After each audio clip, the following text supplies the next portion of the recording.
Good morning, good morning, good morning, O land of soft, fresh breezes and verdant trees.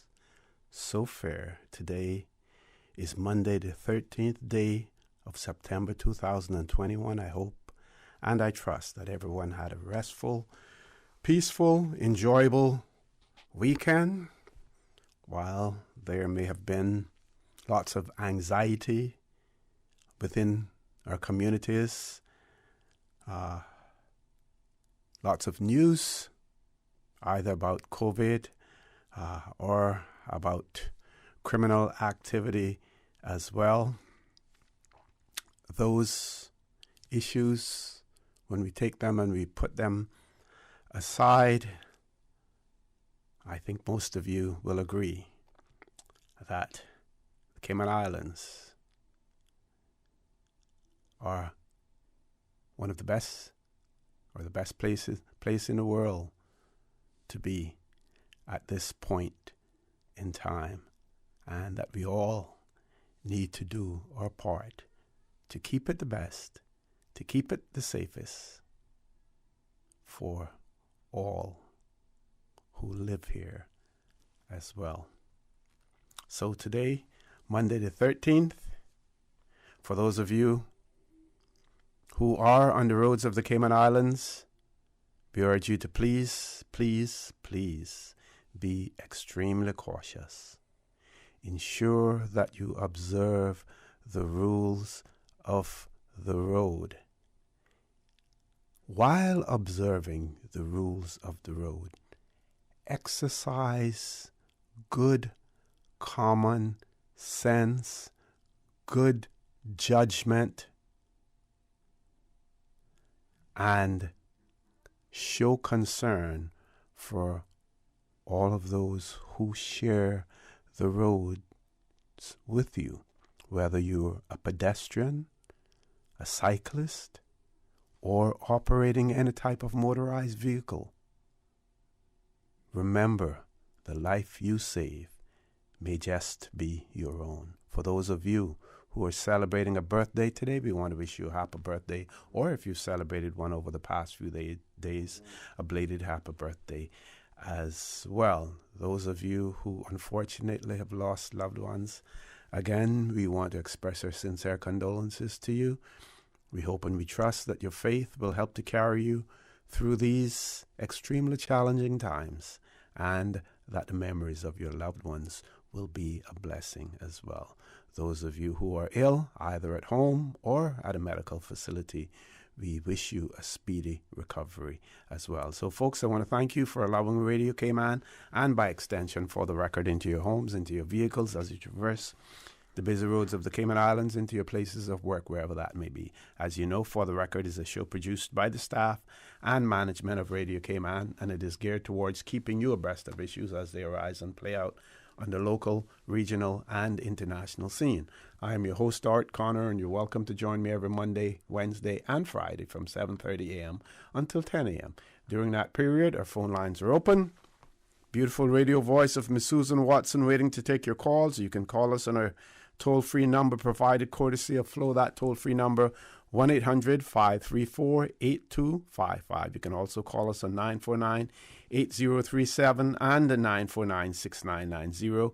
Email us at For the Record, one word, For the Record at CANDW.KY. WhatsApp us 925-3261, where you can send us a text message or leave us a voice note, the contents of which will be played during the course of the show. And of course, you can follow us on YouTube simply by subscribing to Radio Cayman live stream. Later on this morning at 8:30, we will have representatives from work, that's WORC, in the studio with us, and we will be talking. They will be giving us an update on the registration drive for the tourism displaced workers, update on compliance and what work is doing to ensure businesses stay compliant. They will also give guidance as to how to register on the Jobs Cayman portal, And they will also mention training and opportunities available to Caymanian. And I repeat that word strongly and with emphasis, opportunities available to Caymanian job seekers. That interview will take place after the news at around about 8:15, 8:30 this morning. So if you don't have any interest in all of the other things that we're going to talk about this morning, and you're just simply interested in what work has to say, just remember to tune in, or just keep the radio dialed into Radio Cayman 89.9, and you will hear from the work people later on as well. So let's look at the COVID-19 update, which is what I usually will share with you as well. We had one for the 10th of September, and that was when the Chief Medical Officer, Dr. John Lee, reported in an evening press briefing that 495 COVID-19 tests had been carried out since it was last reported on Thursday. Of those, there were 3 positive test results, with 2 in travelers and 1 from the community. The community positive identified was not vaccinated, and a contact of 1 of the 2 community positives reported yesterday.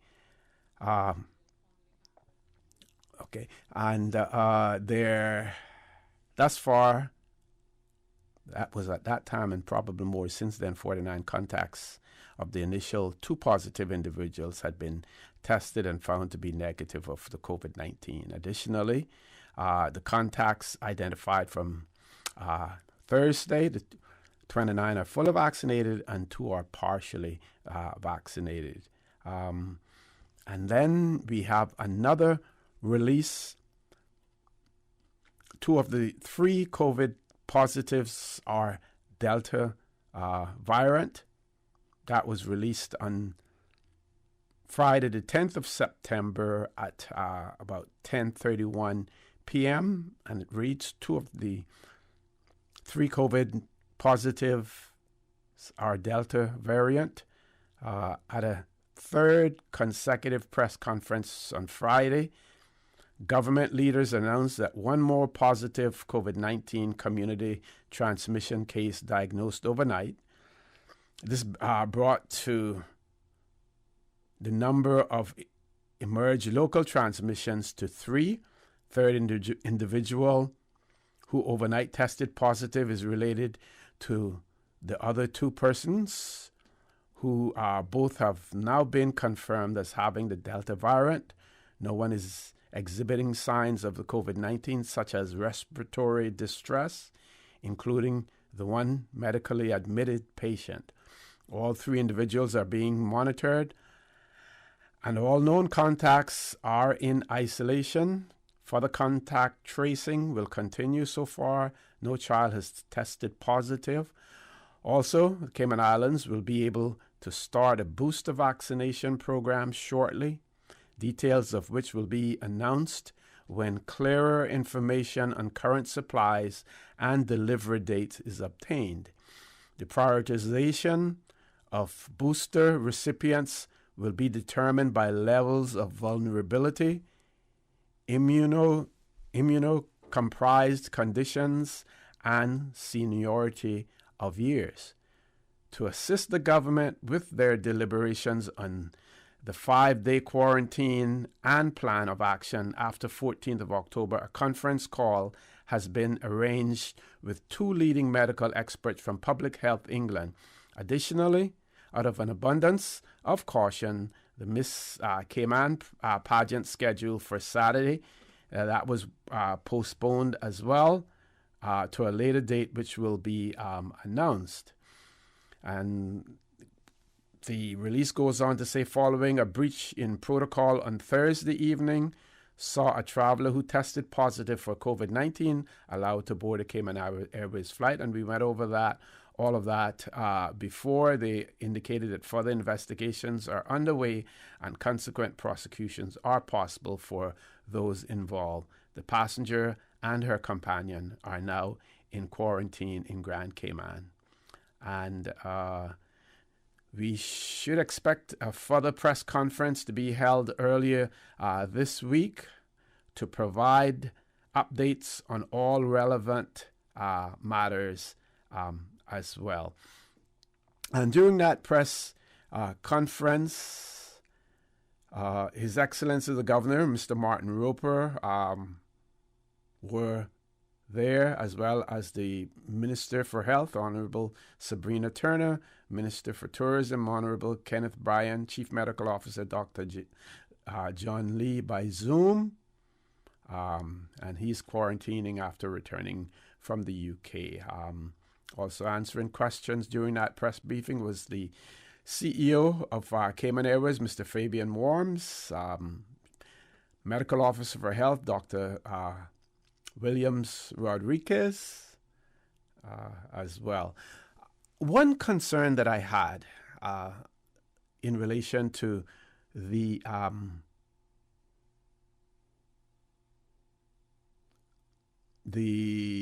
conference call,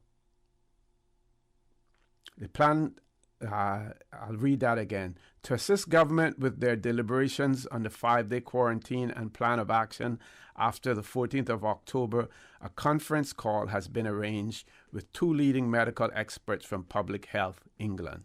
Okay?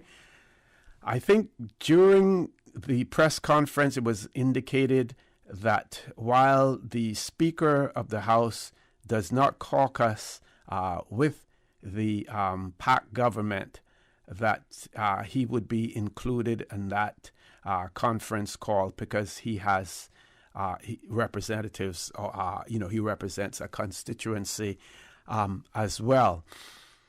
And I'm not sure that a conference call like this is something that needs to be political or partisan, because that same argument that is used for the Speaker in terms of having a constituency to represent, that obtains for all members of Parliament as well.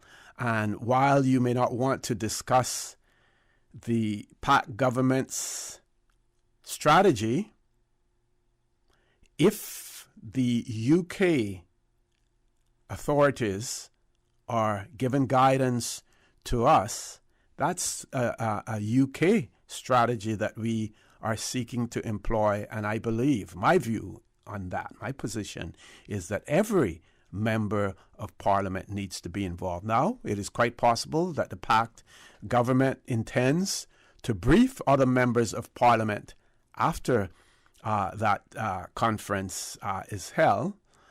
But if you use the argument for one member of Parliament, then that argument should apply for all members of Parliament as well. Like I said, COVID is not a partisan issue. It affects all of us as well. And while we know that all sides will, to a certain extent, take whatever political opportunities that may come, from this, at the end of the day, whatever solution is there in terms of keeping the people of the Cayman Islands safe is really what we're looking for at the end of the day. We do have a caller, but we have to take a commercial break. As soon as we return, we will take that caller, so please stay tuned for the record. We'll be back shortly. The Cayman Islands boasts of a long, colorful, and rich history. In tribute to our roots, Radio Cayman, the voice of the Cayman Islands, is pleased to bring you the Historical Vignette Series, brought to you by Rotary Central. For more than 110 years, Rotary members have used their passion, energy, and intelligence to take action on sustainable projects. The Cayman Islands, He hath founded it upon the seas. Captain Dale Morrison Banks, 19 36. Following advanced education in the United States and a distinguished career in the U.S. Air Force, during which he earned degrees in economics and business administration and management, Captain Banks returned to Cayman and went to work for the Immigration Department. He was subsequently promoted to head the Department of Trade and Labor and served as its director for 13 years, initiating such programs as Project Prepare, which enhanced the potential for ex-prisoners coming back into the community. He established a strong relationship between his department and the International Labour Organization that has been of great advantage to Cayman. His non-governmental services to his country include work with the Baha'i Faith, CASA, Vision 2008, the National Committee Against Domestic Abuse, the National Gender Policy, 16 Days of Activism Against Domestic Abuse, and the Silent Witness Program. He is married to Beverly, Miss Bev, Nee Habib, with whom he has 2 children. Radio Cayman's Historical Vignettes was brought to you by Rotary Central. For more than 110 years, Rotary members have used their passion, energy, and intelligence to take action on sustainable projects.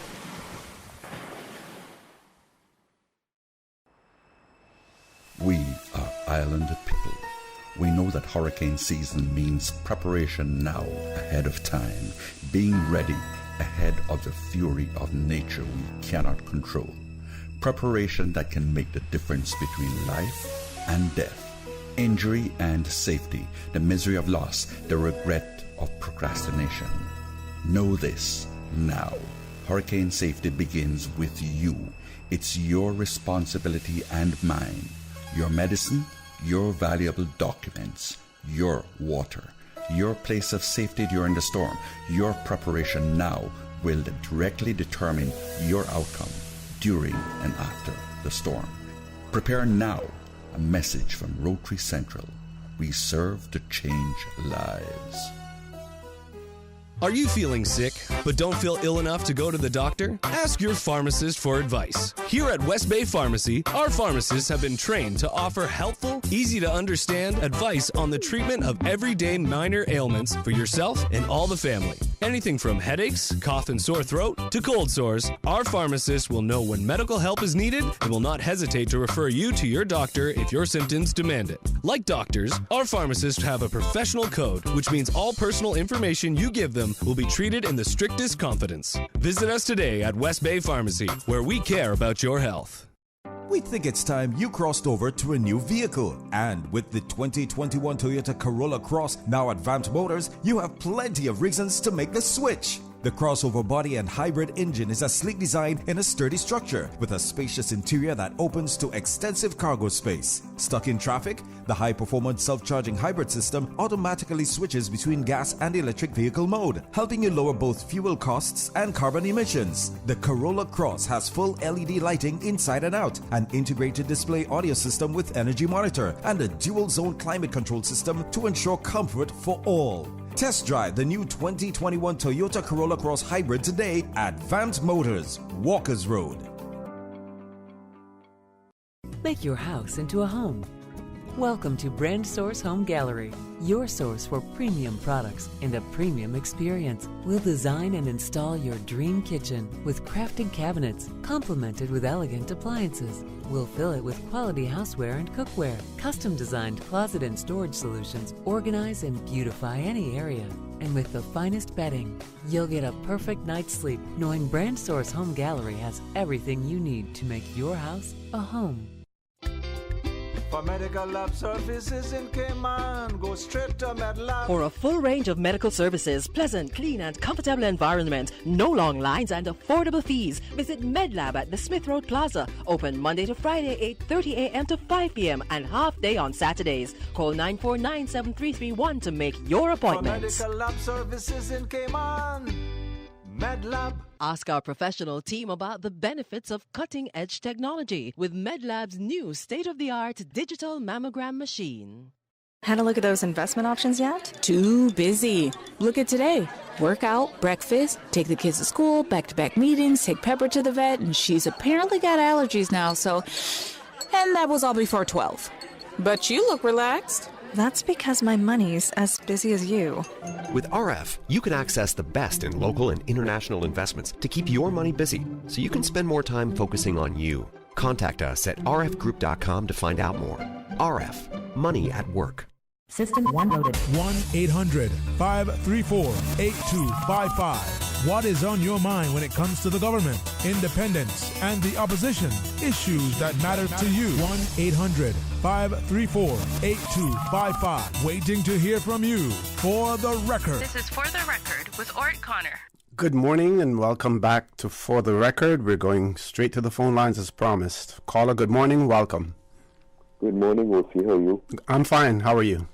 Yeah, I've got a question I'd like to ask you. Can you find out why the reason is that the police department are not investigating that situation with those people that came from Jamaica instead of Cayman Airways itself? I think that's a conflict of interest there. And number two, what would be so dramatic about keeping our borders closed for the end of this year? Really, what is wrong? Because other countries is closing down that have tried opening up, and we are opening up. And I'm wondering, really, truly, why just for 3 more months, what it would hurt to keep Cayman locked down? Because okay, let's deal with your first one. First of all, we don't know that whether or not the Royal Cayman Islands Police Service is investigating any breach, so we can't say that they aren't. Number two, Cayman Airways has an obligation because they're the carrier. Their employees or companies that they subcontracted to do work for them in Jamaica were involved. So Cayman Airways has an obligation, a responsibility to investigate what happened. They're not in a position to prosecute. They have other sanctions that they can put in place. For instance, they could consider if there's a contractual arrangement with a second or third party over there to do work for them. They can look at that. But they have an obligation, and we can't say that the Royal Cayman Islands Police Service is not investigating because we don't know that at this point in time. Yeah, but also, let me ask you the other question too again. Well, that's fine. I mean, the Cayman Airways also is investigating, but I didn't hear anything about the police department investigating. Okay, leave it. Well, as a former policeman, I believe that you would know that those things they work in stages as well, while at the same time they can work alongside parallel to each other. You can have two investigations going on at the same time. One in terms of Cayman Airways' procedures and what they have in place, the protocols that they have in place, and the Royal Cayman Islands Police Service in terms of any breach of Cayman Islands law. Yeah, okay. One more question, sir, because it's not only Jamaica flight that these positive tests are coming in. They're coming on the BA flight too. They're coming from the flights from over in Honduras as well. So all of these flights are bringing in positive people. They're not coming on from on one flight. But we haven't seen, to my knowledge, any breach from any of those flights so far, and all of those persons have been required to quarantine, tested during quarantine, and have to provide a negative result before they are released from quarantine. Now, when it appears as if someone is trying to circumvent the system to avoid quarantining, that's a different story altogether. I don't think that the two are comparable. Yeah, but I know that people that come in the other flights as well. Okay. But anyhow, very quickly before you go, let's talk about the why shouldn't we wait until another 3 months before we open up? I believe, based on what we have seen that has occurred in other jurisdictions, either those with much larger populations than we have here in the Cayman Islands, or those with similar sized populations, that any attempt to open up the tourism side of things, so far they have all failed, right? We are going through stages here in the Cayman Islands in terms of the 5-day quarantine period. And then we're looking at all of those persons who are fully vaccinated and it can be verified not having to quarantine at all. All of those decisions are not cast in stone. And I believe that what has been occurring over the weekend, what we are hearing about, because we're not seeing too much official notification. I haven't seen any yet in relation to what we're seeing on social media about what's happened in one of our districts. I think the district of Bordentown. We're not hearing about that yet. But I believe based on what we're seeing and hearing now, that you're going to see an even more cautious approach. We certainly know that very vocal minority of people, and I say minority only because they're the ones that are active on social media and everything. No one, to my knowledge, has taken any public survey, has conducted any public survey to determine precisely what direction the majority of the people of the Cayman Islands want to go, whether or not they want to keep us in the same mode that we're in now until there's some worldwide control of this COVID-19 situation. We need to determine that as well. And at some point in time, I think the government has to let us know early in terms of the position that they're going to take, rather than waiting a few days before the date of the next stage to be that we're going to be entering, to know it at this point in time. What we do know now, folks, though, also is that we see companies in the Cayman Islands, private companies, making decisions on their own in terms of protocols that will be observed on their properties. That is commendable as well. That goes to show you that they also have their concerns. And I have one little concern as well. We know that vaccine hesitancy has been demonstrated from all segments of our population here in the Cayman Islands. But there is one particular segment. Do we need to look at barbershops? Do we need to look at beauty salons to ensure what is happening there? Because we have a lot of people who are here on work permits who do not want to take the vaccine. I don't want them dealing with me if they don't take the vaccine. Folks, top of the hour, 8 o'clock news. Please stay tuned. When we return, representatives from work will be here, so please stay tuned. Thank you, Mr. Connor. And studio time now by Foster's is 7:59. Looking for better buys and better selection? You'll find it in the all-new Foster Specials catalog. The Better Buys section features some of our best deals in the catalog, like Charmin Ultra Strong Bath Tissue. 8 rolls just $9.99. Save $4.60. While the Better Selection section highlights specialty products on special, like Mimo Moki Ice Cream. 6-pack just $4.99, save $2.50. And with over 70 products on special in the catalog, it's easy to save big at Foster's. Foster's. Better prices because we care. Price is good until September 22nd, 2021. Find more specials at fosters.ky. The voice of the Cayman Islands. 89.9 FM in Grand Cayman and 93.9 FM in Cayman Brac and Little Cayman. Silver wings shining in the sunlight. Radio Cayman. The 8 a.m. News is proudly sponsored by the Chamber of Commerce Pension Plan. For further information, please visit chamberpension.ky. The Cayman Islands Chamber of Commerce Pension Plan. We're here for you. Please be advised that the pension contribution holiday has been extended until 31st of December 2021. Employers and plan members should ensure arrangements are in place for salary deductions and remittance following this date. The Cayman Islands Chamber of Commerce Pension Plan, keeping you informed. For further information, visit chamberpension.ky. And for information as it happens, follow us on Facebook, LinkedIn, or Instagram. Email admin@pensions.ky or call 745-7630. We're here for you. For today's biggest news. Radio Cayman, the voice of the Cayman Islands.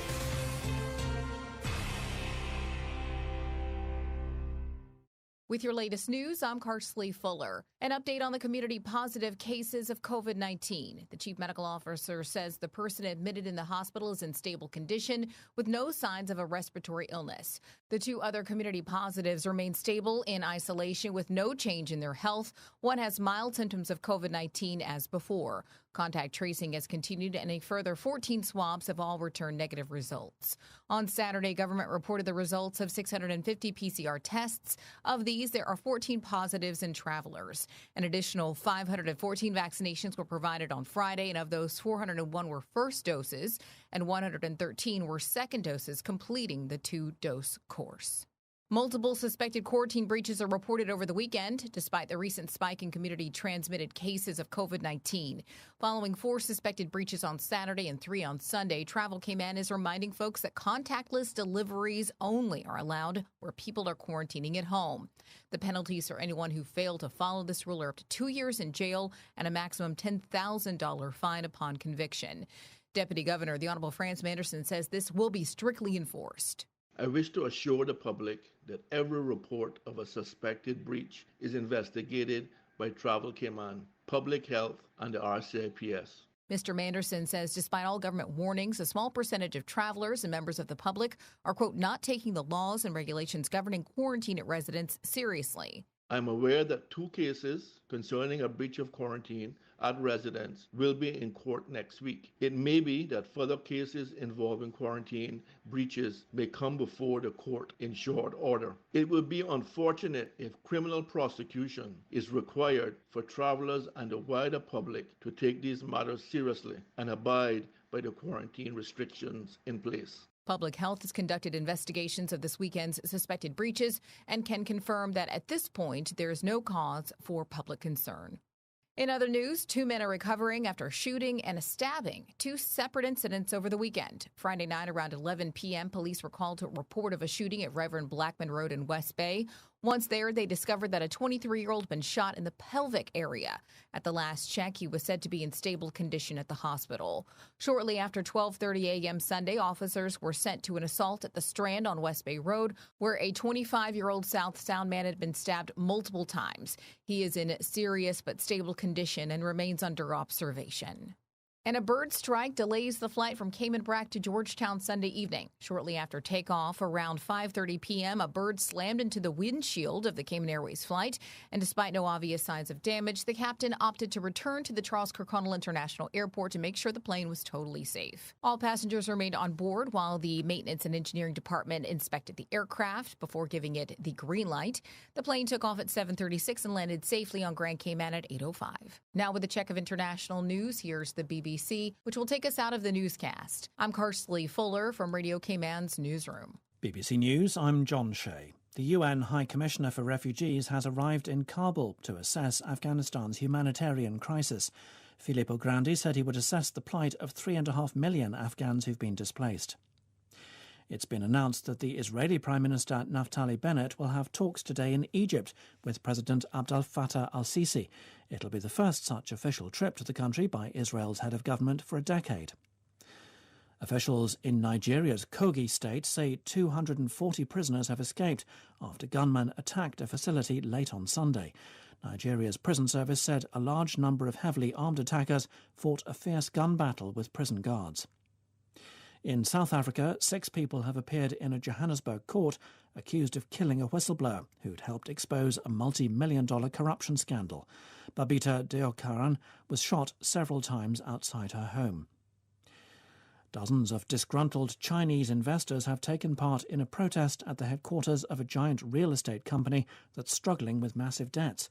Angry people crowded into the lobby of the China Evergrande Group in Shenzhen, demanding their money back. BBC News.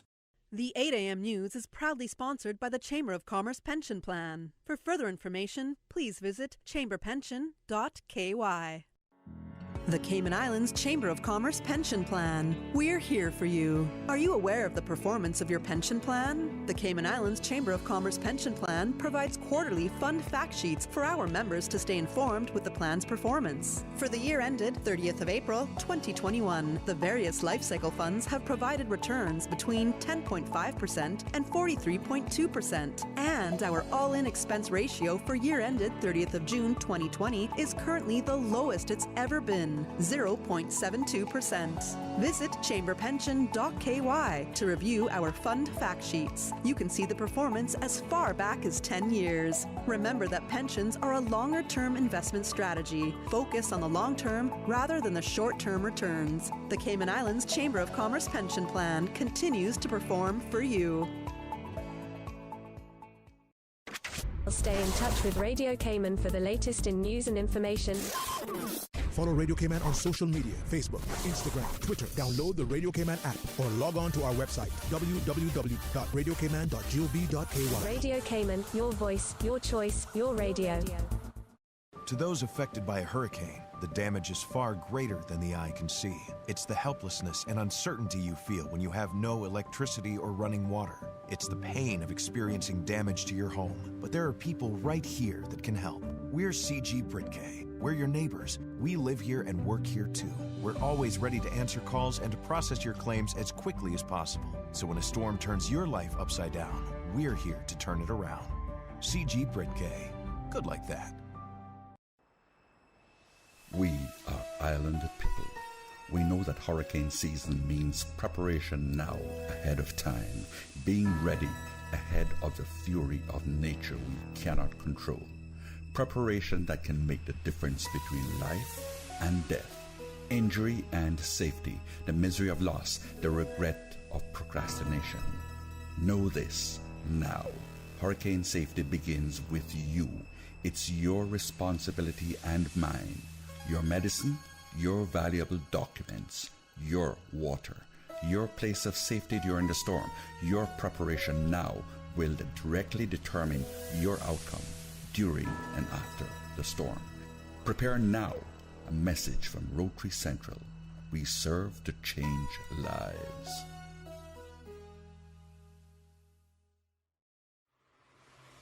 Ladies and gentlemen, it's back, and it's bigger than ever. The Lions Club of Grand Cayman presents PACE, the annual Delano Hislop Memorial Journey for Life 5K walk, 10K run, and 15K ride event. That's right, parents, kids, young and old. We want you to be a part of the movement to help bring awareness to the fight against prostate and colon cancer.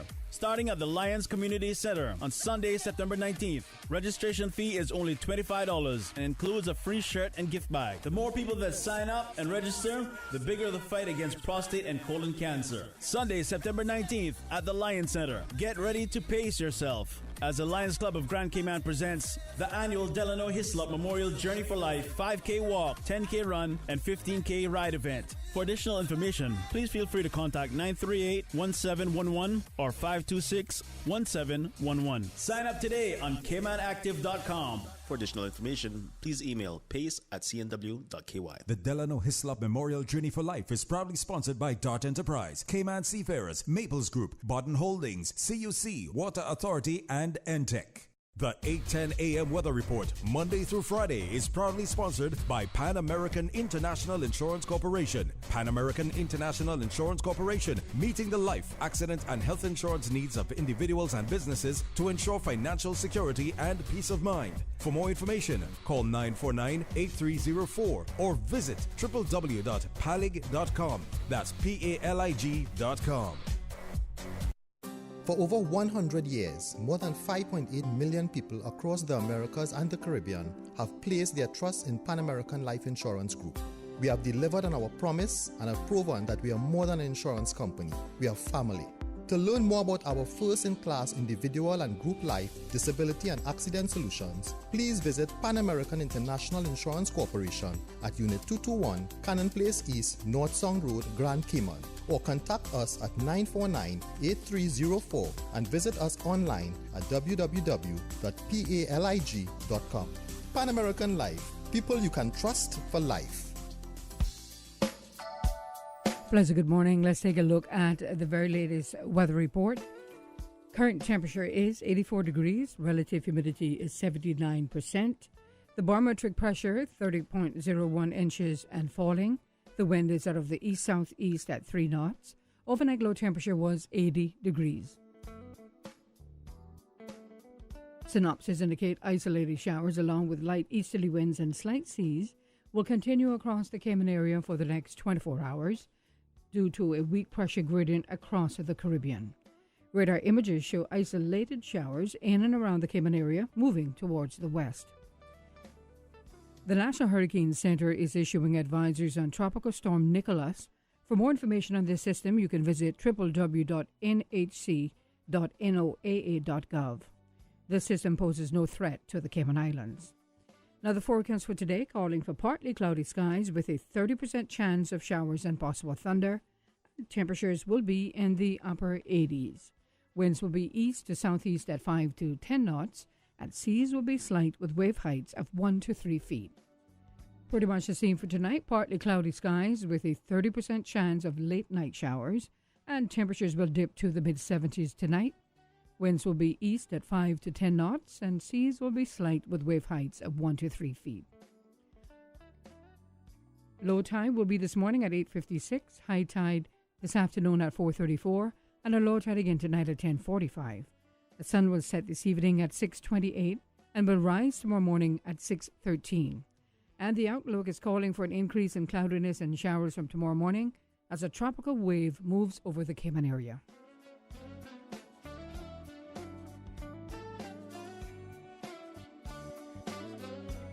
The 8:10 a.m. Weather Report, Monday through Friday, is proudly sponsored by Pan American International Insurance Corporation. Pan American International Insurance Corporation, meeting the life, accident, and health insurance needs of individuals and businesses to ensure financial security and peace of mind. For more information, call 949-8304 or visit www.palig.com. That's PALIG.com. For over 100 years, more than 5.8 million people across the Americas and the Caribbean have placed their trust in Pan American Life Insurance Group. We have delivered on our promise and have proven that we're more than just an insurance company, we're family. To learn more about our first-in-class group health and employee benefit solutions, please visit Pan American Life Insurance Company of the Cayman Islands at Unit 221, Cannon Place East, North Sound Road, Grand Cayman, or contact us at 949-8304. You can also visit us online at www.palig.com. Pan American Life, people you can trust for life. During these unprecedented times, Radio Cayman, the voice of the Cayman Islands, is pleased to bring you the Cayman Strong Series. The Cayman Strong Series is brought to you by OnCourse Cayman. Visit oncourse.ky to view a full list of wellness services and their qualified team. OnCourse Cayman, health, wellness, and happiness.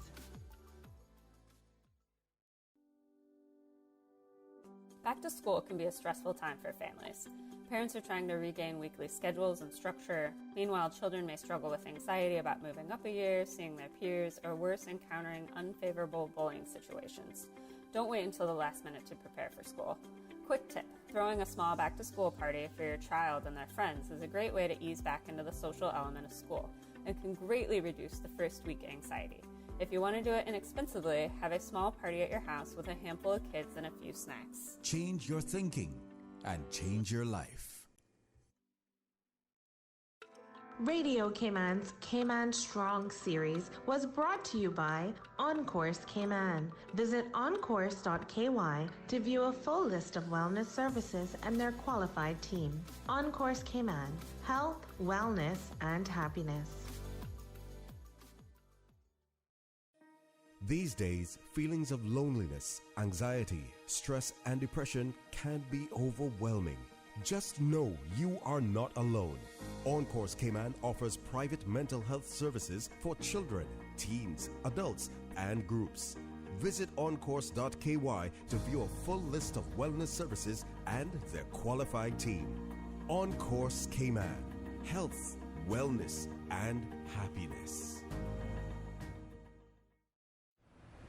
The traffic report is brought to you by Subway. Planning a meeting, event, or office celebration? Visit subway.ky to place your catering order today.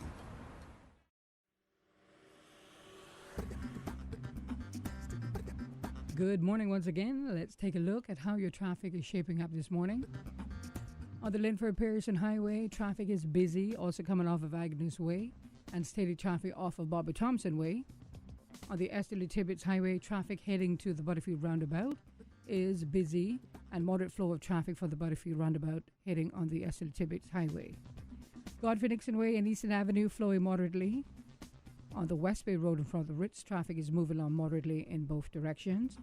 And traffic flowing at a good pace on Edward Street and Godfrey Nixon Way and Shedden Road, moderate flow of traffic. Light traffic on Owen Roberts Drive. If you've seen accidents or incidents on Cayman's roads, give us a call here at Radio Cayman, 949-6990. Have a good morning and click it or tick it.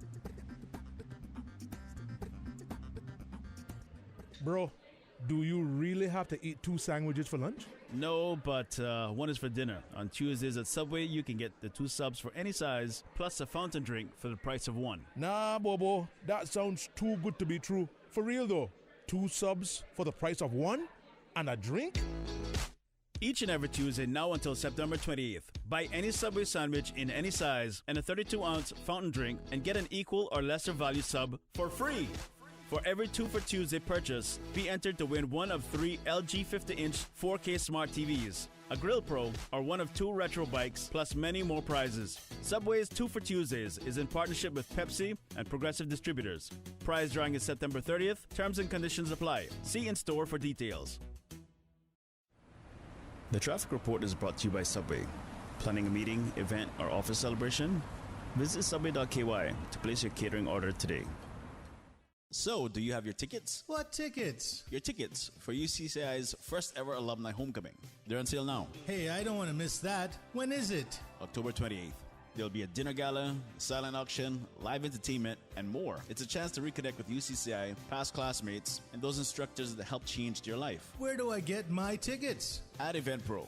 They have discounted early bird tickets for only $75 per person, but after September 25th, prices are due to go up. The alumni homecoming sounds great. I'm going to eventpro.ky right now. As the community continues to take precautions from COVID-19, it is important to stay prepared for other disasters now that we're in the hurricane season. Here are some post-hurricane safety tips from the Department of Environmental Health. Did you know you must ensure all utensils are washed with detergent and rinsed with hot water if they make contact with flood water? For full guidance on post-hurricane safety tips, visit www.deh.gov.ky. For the record, with Ort Connor. Initiating system. For information that matter. For the record, with Ort Connor. Continues right now on Radio Cayman.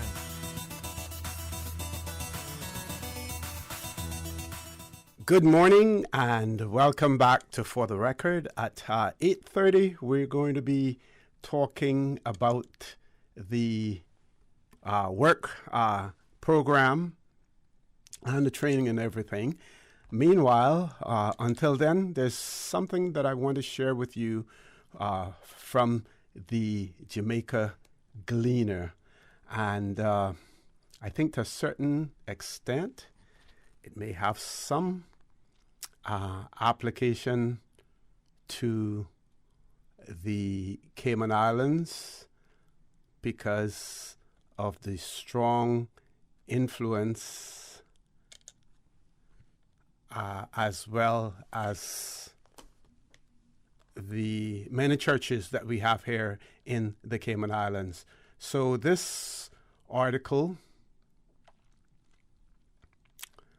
Vaccination Rift Rocks Adventists. And the article starts by saying not even the death of 2 close relatives and the hospitalization of his spouse owing to the COVID-19 virus has convinced the hesitant Seventh-day Adventist pastor in Montego Bay, St. James, to embrace vaccination.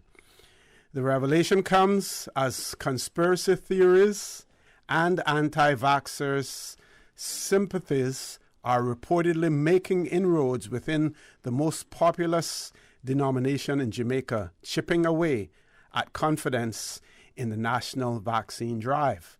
Adventists skeptical of the vaccine are apparently being influenced by charismatic leaders such as Executive Secretary of the North Jamaica Conference, Pastor Astor Bors, who publicly declared on June 18th that he had made up his mind in 2020 not to take the jab because he was distrustful of the science. During an interview with host Pastor Carl Archer on the popular Journey of Faith program streamed on YouTube and Facebook, Boris said that he had been listening to a group of reputable doctors who questioned the validity and efficacy of vaccines. He urged adherents to embrace the church's core message on health and well-being. Vaccination has become a source of fracture and ferment in the deeply orthodox church that generally frames its vision of the world along sharply binary lines. The rift presents a source of public embarrassment because the Seventh-day Adventist Church has high-profile government representatives amongst its membership of peripheral following, including Governor General Sir Patrick Allen, Head of State, and Prime Minister Andrew Holness, who was raised in Adventist. Allen formerly presided over the Central Jamaica Conference and was head of the West Indies Union of Seventh-day Adventists until 2009. With more than 4,000 viewers watching and participating in the Journey of Faith at the time, members such as Norma Clark commented that she had made up her mind to die, but not from the vaccine, while Vida Records' pronouncement was no vaccine at this time. Pastor James Sondlin, on the other hand, though hesitant, says he's still in evaluation mode. He's quoted as saying, "I do not know yet if I will take the vaccine." He admitted that to the Gleaner. Sondlin noted that amongst his family members who passed because of the virus, his father-in-law received the first dose of the vaccine, while his mother-in-law did not take it. Sondlin and his wife contracted the virus and have not been vaccinated either. He has not encouraged his members to take the jab, saying it is a deeply personal matter. He's quoted as saying, my congregation, need to evaluate it carefully, pray about it, and make their decision based on how they are convicted.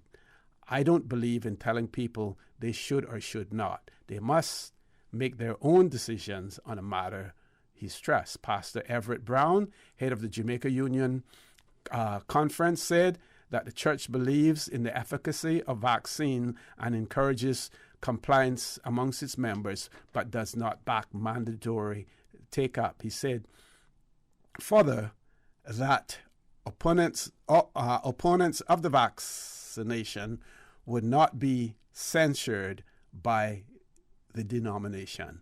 The taking of vaccine is a personal decision, and persons have a right to exercise their conscience, and hence no one who refuses to take the COVID-19 vaccine or opposes it will be sanctioned by the church.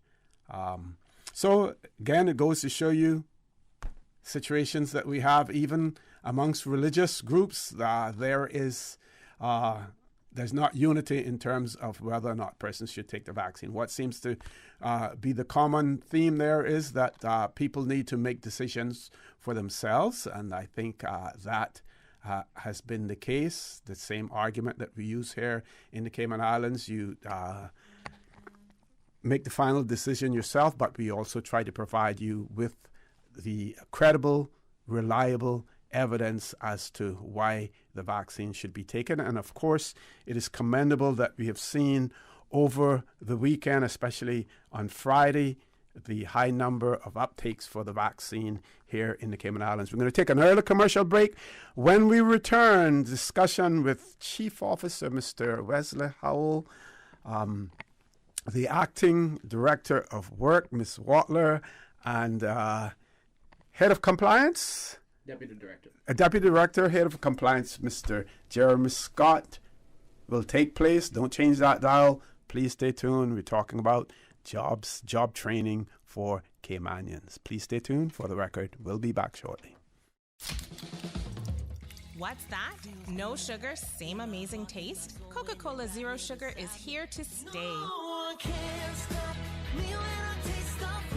Classic taste, pure satisfaction. Be sure to stop into any Tortuga location and get your own case of Coke Zero. Or grab an ice-cold one straight from the cooler. Brought to you by Tortuga Distributors Limited. Coca-Cola, taste the feeling, Cayman.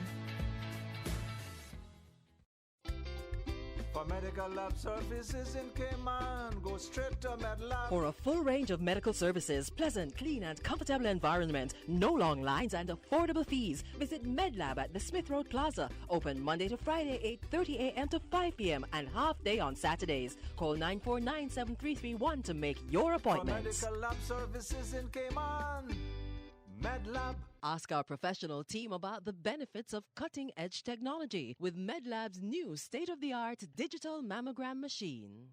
Had a look at those investment options yet? Too busy. Look at today. Workout, breakfast, take the kids to school, back-to-back meetings, take Pepper to the vet, and she's apparently got allergies now, so...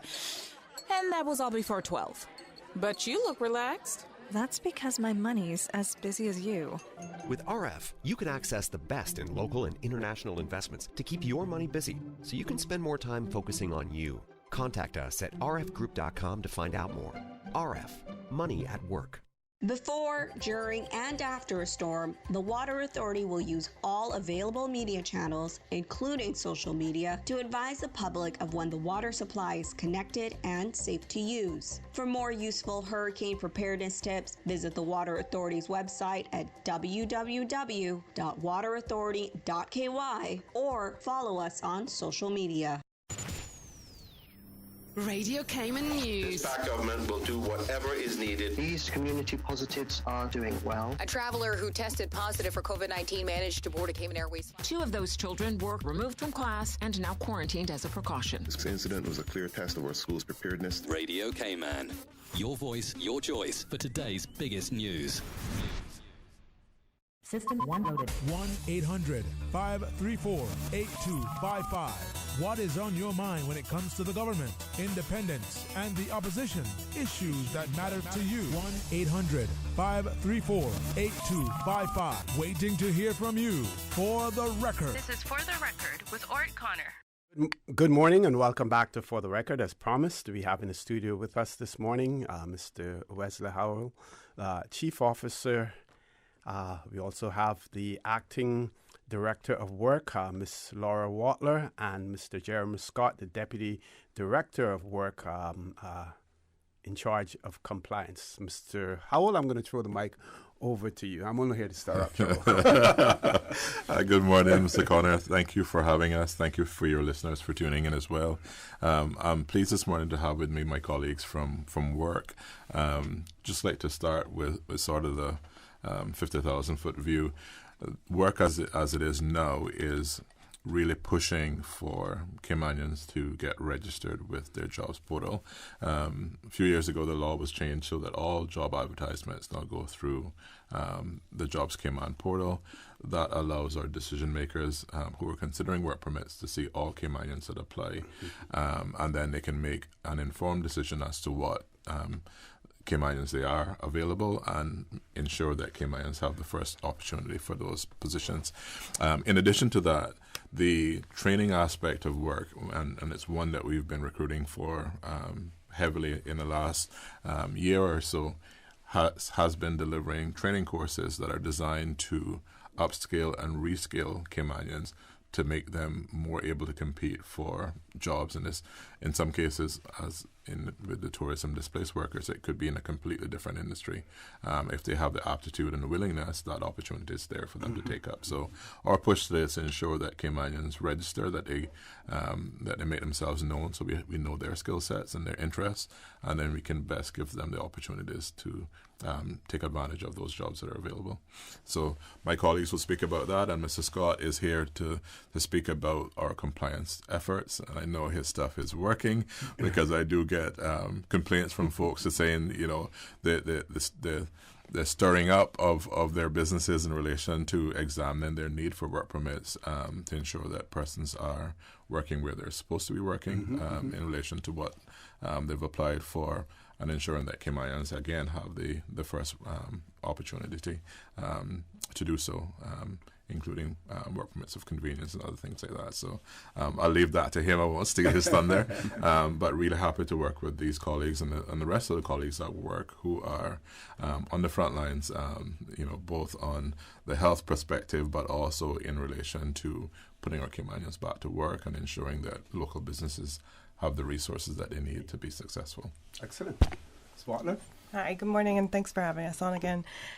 Yes, so we're really looking at how we are working with CETA and also other government departments to be able to look particularly at the tourism industry at the moment. However, this isn't tourism industry specific.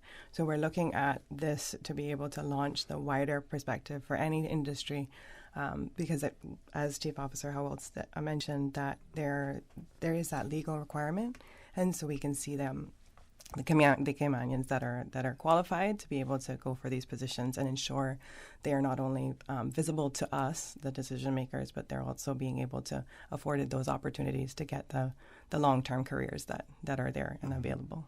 Okay. Before we get into the details, Mr. Scott, over to you, sir. Yes, sir. Morning, Mr. Conham. Morning to the listening public. It's a pleasure to be on For the Record. A lot of historical memories actually came back to me. And I'll ask for 2 minutes to share my gratitude to you. Previously, as Chief Immigration Officer, I entered the civil service back in 1997. As an immigration officer, and pretty much remain to date. So again, I wanted to thank you on air as well for the listening public for allowing me the opportunity to actually be where I am today as a Caymanian, and I think it actually aligns well with opportunities for a Caymanian. But yeah, so overall I'll cover, when I have the opportunity, cover what is compliance under work, what it actually means, and the way that it actually supports the overall governance. Okay, can we talk a little bit about the Jobs Cayman portal? Mm-hmm. Yes, so Jobs Cayman portal, you can find it at work.ky. From there, you can get links to how to register and how to go about being able to register as not only a person but also as a job seeker. So first of all, you would need a proof of identification, so a valid government ID, and then you're also proof of immigration status. So that's in terms for our persons in the background to be able to validate that you are Caymanian. Okay. So that's the first step in order to register. And as I said, there's videos and guidelines on work.ky to walk everybody through. And after that, then you're validated into the system, and then you can go forward as a job seeker. As well as an employer, you can also register as an employer as well, once we're validated that you're a person. Okay. Do we have numbers in terms of registration? Yes. So currently for the tourism specific area, there's about 2,200, just over 2,200 persons registered out of the displaced tourism workers. We're still working for the next just over 600 persons to register. And they vary actually from different districts. So we've got about just about 300 from Bodden Town. Georgetown is about 480, almost 500. West Bay is about 500, and then ranging from over 50 for Easton and Northside, and just under about 15 for Little Cayman and Cayman Brac. So that's a very good number in terms of seeing who and where they live in terms of our tourism product as well. In terms of jobs that are placed for the tourism specific from CETA, there's about 461 positions already online and available. So right now we're looking at going into phase 3 of the remobilization plan to be able to look at what the skill sets are, where they're at, whether they're going to go straight to that interview process because they want to go back to the same job that they had, or now we're looking at, they've had about a year, 18 months or so, they've gained skills, so they're actually going to go into a different area. So we're working with job seekers now to be able to look in where that long-term career position that they want, and also with CETA to be able to say, this is where I want to go. So now I need a little bit more training to get that from a specific hotelier or restaurant or water sports industry to be able to get that training. So we're right now in that matching phase to be able to say, here are our job seekers and here are the jobs and positions available and what's next. Also working with our School of Hospitality and also returning students to be able to get the training to go right into the industry as well. Okay. Do we have any advice for those persons who may have missed the registration drive? Yes. So we have another registration drive that is at the West Bay Public Library this Friday from 10 a.m. to 1 p.m. So they're able to come down there and get help right away from our team. But also they are able to call us on 945-9672 or 649-4023 for assistance, either with them coming in or we can assist them remotely as well.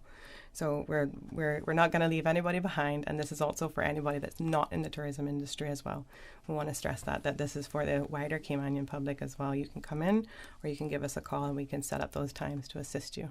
Excellent. So folks, can we go into more detail in terms of the phased remobilization plan, as well as the series of training that are being organized for those tourism displayed workers? Because I think that's where their interest is and what they want to know about that. Can we go into some fine details there?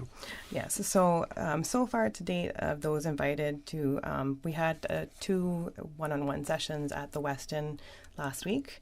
And so about just over 110 persons, were seen by industry partners. So that was almost like the first step where we scheduled those one-on-ones with those people that are ready to go right back into work.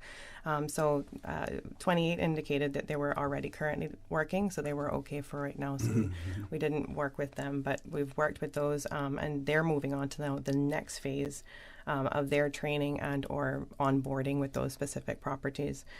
So we are looking at trainings in terms of QuickBooks, administrative office suites, soft skills training, as well as introduction to computers or keyboards, where they might be moving into a different section of the tourism industry as well. So those are coming up October 4th and 20th of September as well. Okay.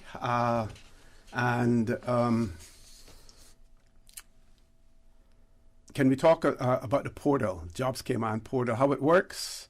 Why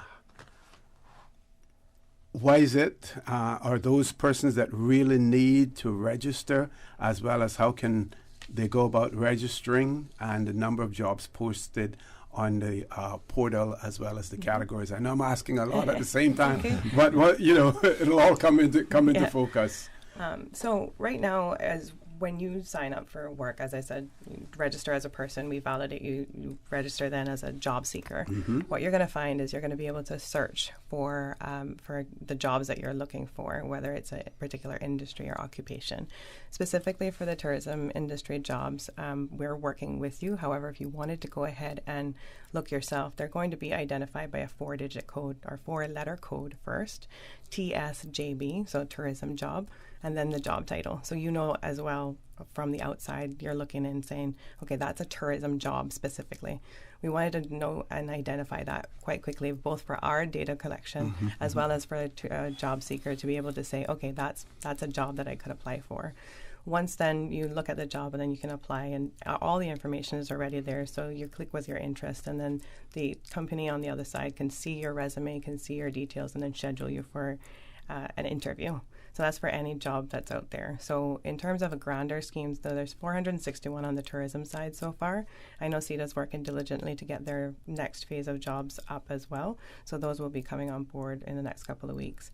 But also we have 680 jobs that are separate from the tourism industry as well, and they range from directors, managers, insolvency, compliance, all of these different industries. As Chief Officer said, that there's that legal requirement for companies to post on there and then ensure that there's visibility and transparency for our Caymanian job seekers. So it's not just the lower range of jobs that are on there. There's middle to high management as well. So there's a lot of different jobs that are out there and ranging from different industries as well. So it's not just geared towards that tourism industry, but on a broad scale as well.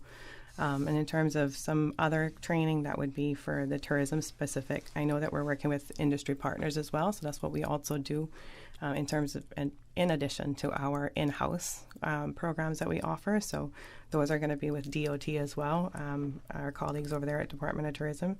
So Know Your Cayman Islands, also water sports training, tour guide excellence, diver excellence courses, and promises, so customer service excellence as well. So we have those other programs that are running in conjunction with those, and they can be also tailored towards the other industries as well. So we're always looking at industry partners to be able to partner with them to create these programs together and work with the corporates and the employers to be able to really get the skills that they need specific for their industry into our Caymanians, and then be able to afford them the jobs. So it's about knowing the labor market on a whole as well. So and understanding what our labor market needs are. Okay. Now, Mr. Howell, I know you're not a recovering IT specialist or manager. You're still involved in it. For our viewing and listening audience, can you speak about the user friendliness of the portal that you have? So the portal is a bit technical in relation that it's requiring some documents to be uploaded to ensure that only Caymanians benefit from some of those services, to ensure that the persons who have responsibility and authority over businesses are the ones that are creating those accounts, that they can post those things. Which is one of the reasons why work has taken it upon themselves to do those in-person district sign-ups. So for those persons who aren't overly IT technical and IT savvy, that does exist for them to take advantage of. But the premise behind the work, the Jobs Cayman Clearinghouse, goes back to that long-standing issue where the boards or in more recent days, the administrators really didn't have a clue as to which Caymanians may have applied for a particular job if the employers weren't forthcoming with that information.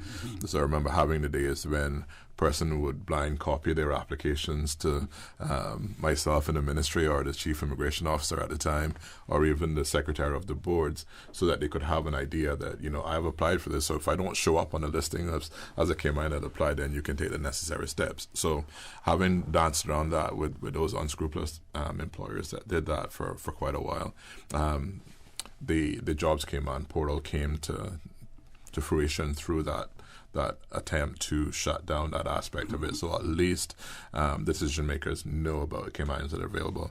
And, it's a good segue for me to actually employ employers, particularly given the displacement of workers locally, to first register with Jobs Cayman before they go overseas looking for positions, because we have a wide category of Caymanians, and they have diverse skills. So as an example, we had a tour operator doing boat tours in the North Sound, primarily with cruise tourism, which isn't coming back anytime soon.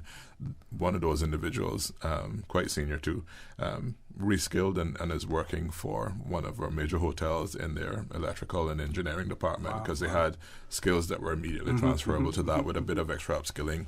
They were deployed and redeployed. So that's an example of how we can make matches not only for existing skills, but if we see the demand coming in particular areas, we can then gear our training courses towards that. Excellent. Okay, we're going to take a break. We do have a question from one of our listeners, and I will pose that question when we return. Folks, please stay tuned. For the record, we'll be back shortly. Since March 2004, West Bay Pharmacy has kept their doors open to the local communities, even before, during, and after Hurricane Ivan. At West Bay Pharmacy, our staff provides so much more than pharmaceutical excellence. From the moment you walk through our doors to completing your cash out, our staff will have put your healthcare concerns at ease. We would like to take this moment to thank our loyal friends and customers. To us at West Bay Pharmacy, our patients are our primary concern. We provide thorough background checks and precise calculations to ensure your medical safety. Thank you for being a part of our family and for choosing West Bay Pharmacy, where we care about your health. Make your house into a home. Welcome to Brand Source Home Gallery, your source for premium products and a premium experience. We'll design and install your dream kitchen with crafted cabinets, complemented with elegant appliances. We'll fill it with quality houseware and cookware. Custom-designed closet and storage solutions organize and beautify any area. And with the finest bedding, you'll get a perfect night's sleep knowing Brand Source Home Gallery has everything you need to make your house a home. We think it's time you crossed over to a new vehicle. And with the 2021 Toyota Corolla Cross now at Vamt Motors, you have plenty of reasons to make the switch. The crossover body and hybrid engine is a sleek design in a sturdy structure with a spacious interior that opens to extensive cargo space. Stuck in traffic? The high-performance self-charging hybrid system automatically switches between gas and electric vehicle mode, helping you lower both fuel costs and carbon emissions. The Corolla Cross has full LED lighting inside and out, an integrated display audio system with energy monitor, and a dual-zone climate control system to ensure comfort for all. Test drive the new 2021 Toyota Corolla Cross Hybrid today at Vamt Motors, Walkers Road. Optical Outlook Caymanian Village location has moved. Same great services and products, new location. We've moved to Anderson Square in central Georgetown. It's a much larger space with dedicated parking. Please call us on 746-2020 to make your appointment at our new location today. Make sure to follow us on Facebook and Instagram. Please come see the difference with Optical Outlook, Cayman's premier optical provider.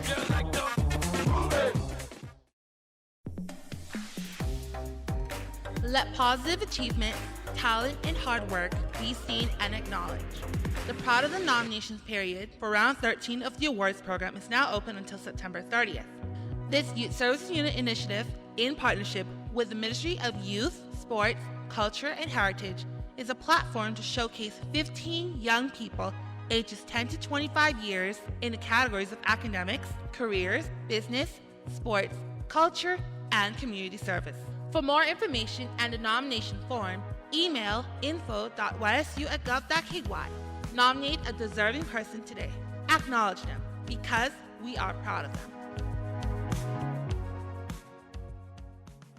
For the record with Ort Connor. Initiating system. For information that matters. For the record with Ort Connor. Continues right now on Radio Cayman.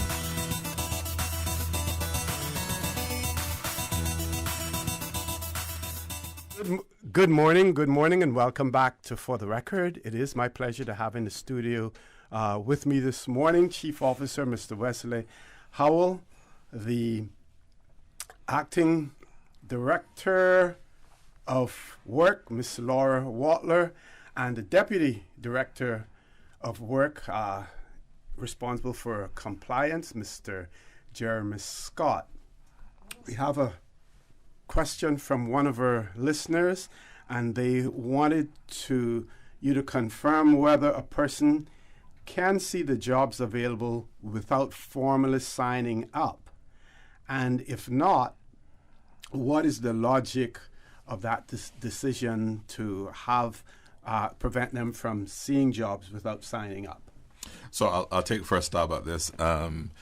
Again, being part of the team that went through designing the policies and guidance around what we were hoping to accomplish with Jobs Cayman, one of the things that we actually got cabinet support for at the time was that in order to give Caymanians first preference at these jobs, we wanted to ensure that we went through the vetting process to ensure only Caymanians see them first and foremost. By posting jobs on an open forum, we were inviting, in the view is, we were inviting applications from people in Cayman who were not Caymanian and persons around the world who were not Caymanian in viewing those jobs and then being able to apply for them and not giving the Caymanians first preference. So from a policy perspective, it was a conscious decision to limit those online postings to persons who were registered. Now I'll leave my colleagues to speak about data protection and the confidentiality of job seekers, which is the other side of the story in relation to the current implementation. Okay. So just to be clear, once you're registered as a job seeker, you're able to see the job postings out there from the various different employers. However, with confidentiality, the employers aren't able to see you.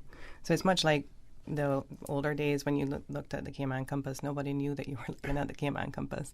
So that's where we're looking in terms of like the job seeker can see all of the visibility and given that first preference to the Caymanians to be able to see what's upcoming, what is available, and then if a Caymanian doesn't apply, then you can go broader than that. So that's the reasoning. And I know sometimes people come and say, okay, well, how confidential is it? And so because they don't want that to be unless they apply for a job or are referred for a job, then and they get to say which jobs they are referred to or which jobs they can apply for. So that would be the only way that employers would be able to see the job seekers.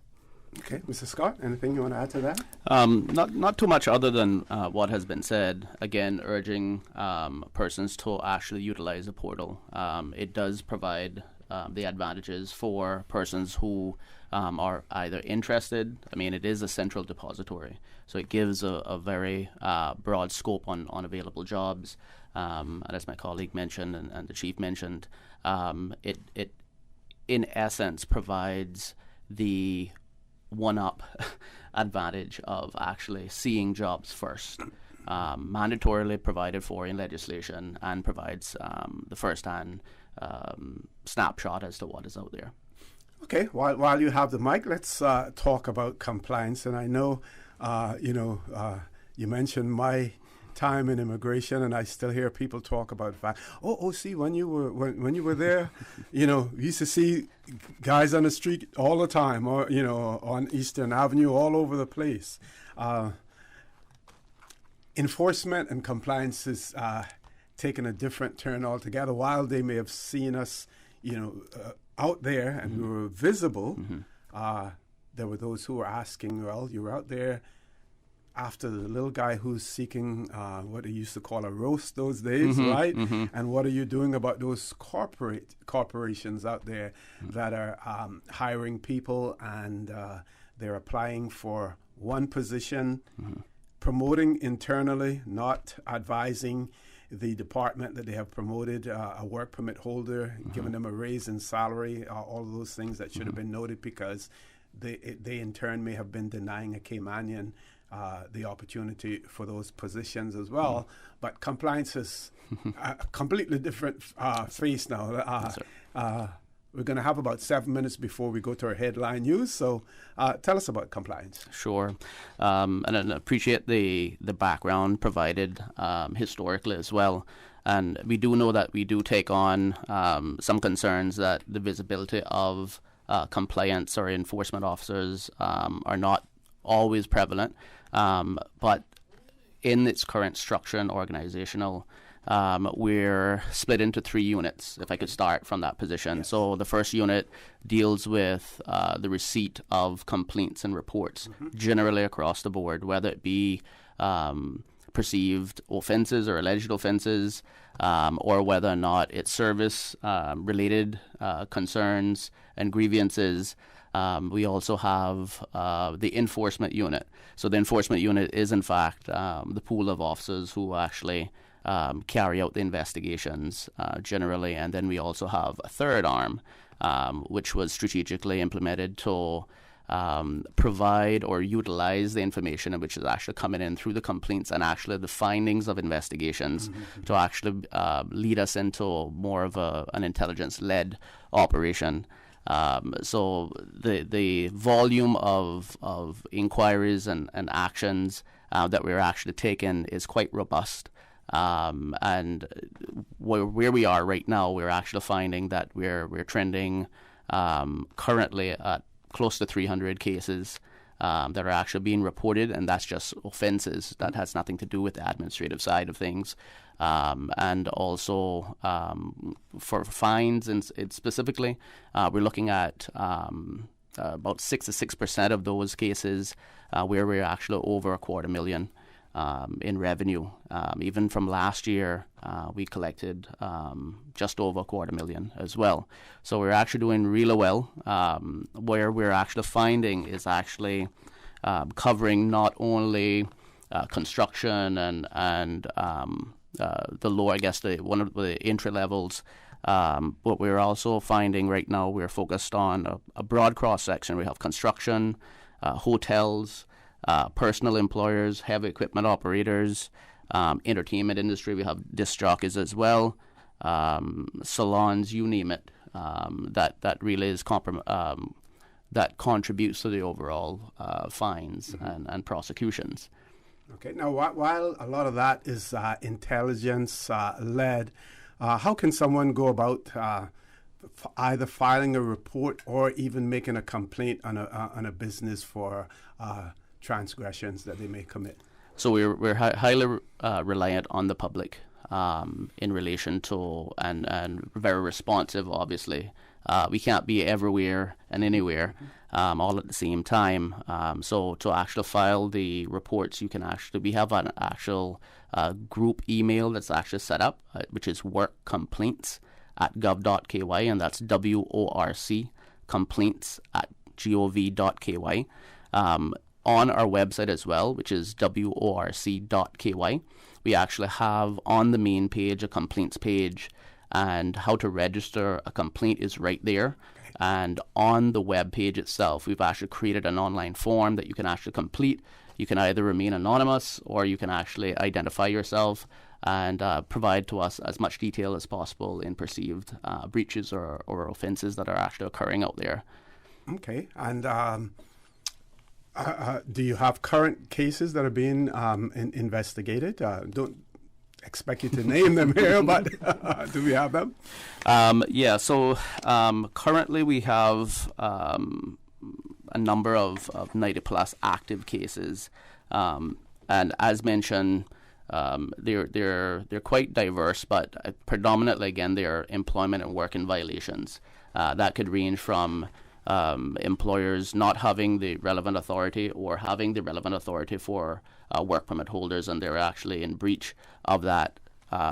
Also, as it relates to making false representations, and as you would know, Mr. Connor, we continue to be plagued with employers requiring payment for work permits by their workers and exploiting workers.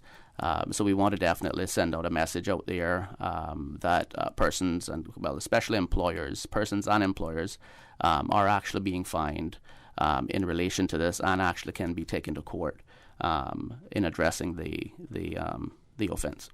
Okay, we're going to go to headline news, which is a short break. When we return, Mr. Howell, I want you to, from a policy standpoint, just comment in terms of enforcement, because while in my days in the 80s and the 90s, the issues that we were dealing with at that point in time, the legislation that we had in place, and possibly I would say the lack of legislation as well, allowed us to do some of the things that we were able to do then. Mm-hmm. For instance, getting a police officer who was not necessarily known by the public, renting a van, driving on a particular street, seeing a crowd of people there, pulling up and just opening the doors, and they jumped in because they knew what the doors were opening for. We had a roast for you to do, and we drove them straight to the immigration department and, interviewed everyone, those who were just here as visitors. We facilitated their departure from the islands. while that may have worked those days, people have more access to legal advice and more protections under the law these days as well. I want you to talk about that. Folks, please stay tuned for the record. We'll be back shortly. Today's biggest news. Radio Cayman. Your voice, your choice. Local, regional, international. This is Headlines from Radio Cayman's newsroom. Today's biggest news. On Saturday, government reported the results of 650 PCR tests. Of these, 14 were positive, all travelers in isolation. An additional 514 vaccinations were given on Friday. Of those, 401 were first doses. The United Nations is seeking to raise more than $600 million in aid for Afghanistan, warning the country is facing a major humanitarian crisis. The organization will hold a conference call in Geneva today where it will call for international support following the Taliban takeover last month. It added that $600 million in target funds will bring, quote, vital relief to millions. North Korea has tested a new long-range cruise missile capable of hitting much of Japan. The weekend test saw missiles traveling up to 1,500 kilometers, the official KCNA news agency reported. It suggests North Korea is still capable of developing weapons despite food shortages and an economic crisis. Those are your headlines. I'm Karsley Fuller. For the latest in news and information, follow Radio Cayman on social media, Facebook, Instagram, Twitter. Download the Radio Cayman app or log on to our website, radiocayman.gov.ky. For the record, with Ort Connor. Initiating system. For information that matters. For the record, with Ort Connor. Continues right now on Radio Cayman.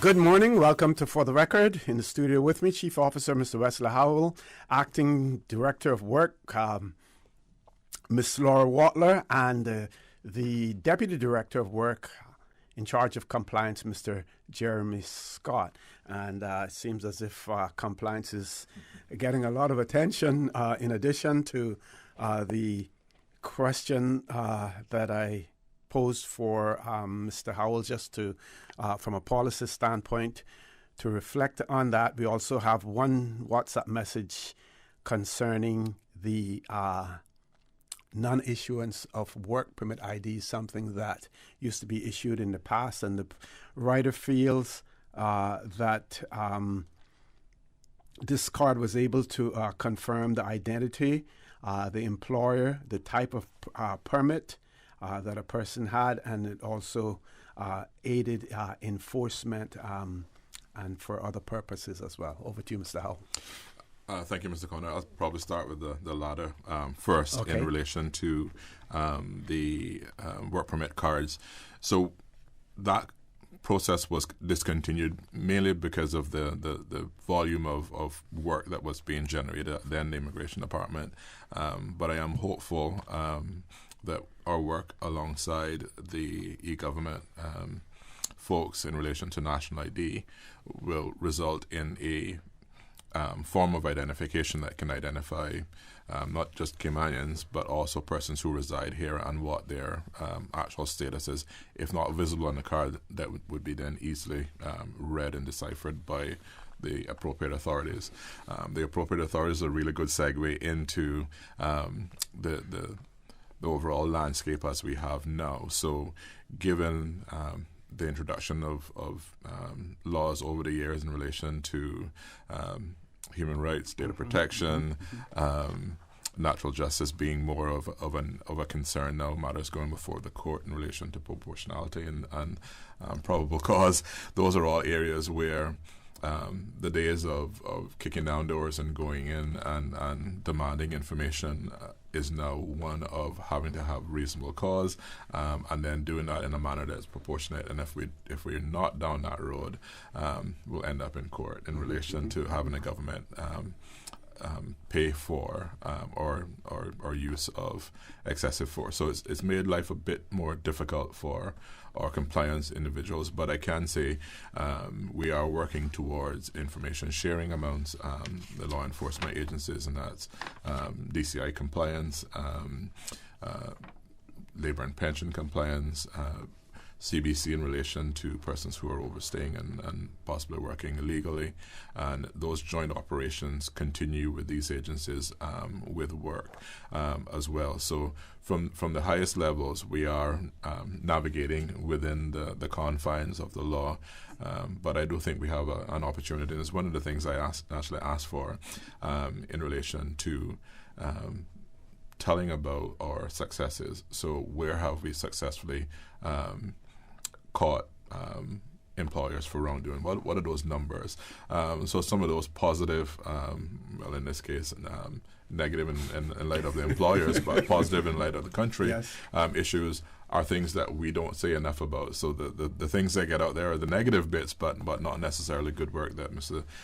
Scott and his colleagues are doing, not only within the department, but through our partner agencies. So I've tasked them all to come up with a regular reporting of those things internally and publicly, so that the public is aware that things are happening. People are being held account for their indiscretions in breaking the laws of the Cayman Islands. Okay, and Mr. Scott, not only do these administrative actions and these fines bring in revenue into government's coffers, but it also sends a strong signal, I would imagine, to those employers who are in breach as well. Can you speak to that? Sure. So, Mr. Connor, you would be correct that having been fined, there's post-actions as well that actually can transpire. A lot of, all of our cases that have these negative, findings are also reported to the relevant administrators, the director, the boards, where legislation also supports decisions which can negatively impact employers. One of the pieces of information that I wanted to share with the listening public as well is that when that actually happens, a lot of times the boards, if it's work permit related, can actually require the re-advertisement of jobs if in fact the elements or the factors that were identified had to do with the fraudulent representation that was initially posted and submitted, as well as the work permits can be revoked. One of the things that I wanted to also mention is that we are working moving forward on which will assist decision makers with a risk-based assessment. So we're actually looking at an offenders list. Mm-hmm. And I know for years it's always been, the enforcement guys know who the persons are on the road, but the decision makers seem to be a little bit blinded with not having that information. So to bridge that gap, we're actually implementing, and we're very close, and the chief officer would be very pleased of that, very close to actually implementing the risk offenders list. And then from there, we would be able to roll out accreditation systems for good corporate citizens Mm-hmm. and personal employers as well as individuals alike. Okay, Ms. Laura, you want to speak more to that? Yeah, so that's an initiative that we, like Chief Officer said and Deputy Director said, that we want to know what the, negative parts are and that we're taking action, but we also want to be able to highlight our Caymanian business owners who are doing the right thing as well. So looking at those persons who are employing Caymanians, training Caymanians, affording them the opportunities and not going against the law, so to speak. So we want to be able to balance that and not only focus on the negative, but also ensure that there's transparency as well within the department, publicly and internally, of what's going on, but also making account of the positive things that the business community is doing as well for our community. Okay, have another question here. This one says, if a Caymanian is terminated because it is cheaper to hire a work permit holder, what documentation trail does that employer have to provide to work? Does that employer continue to pay that Caymanian up to 6 months?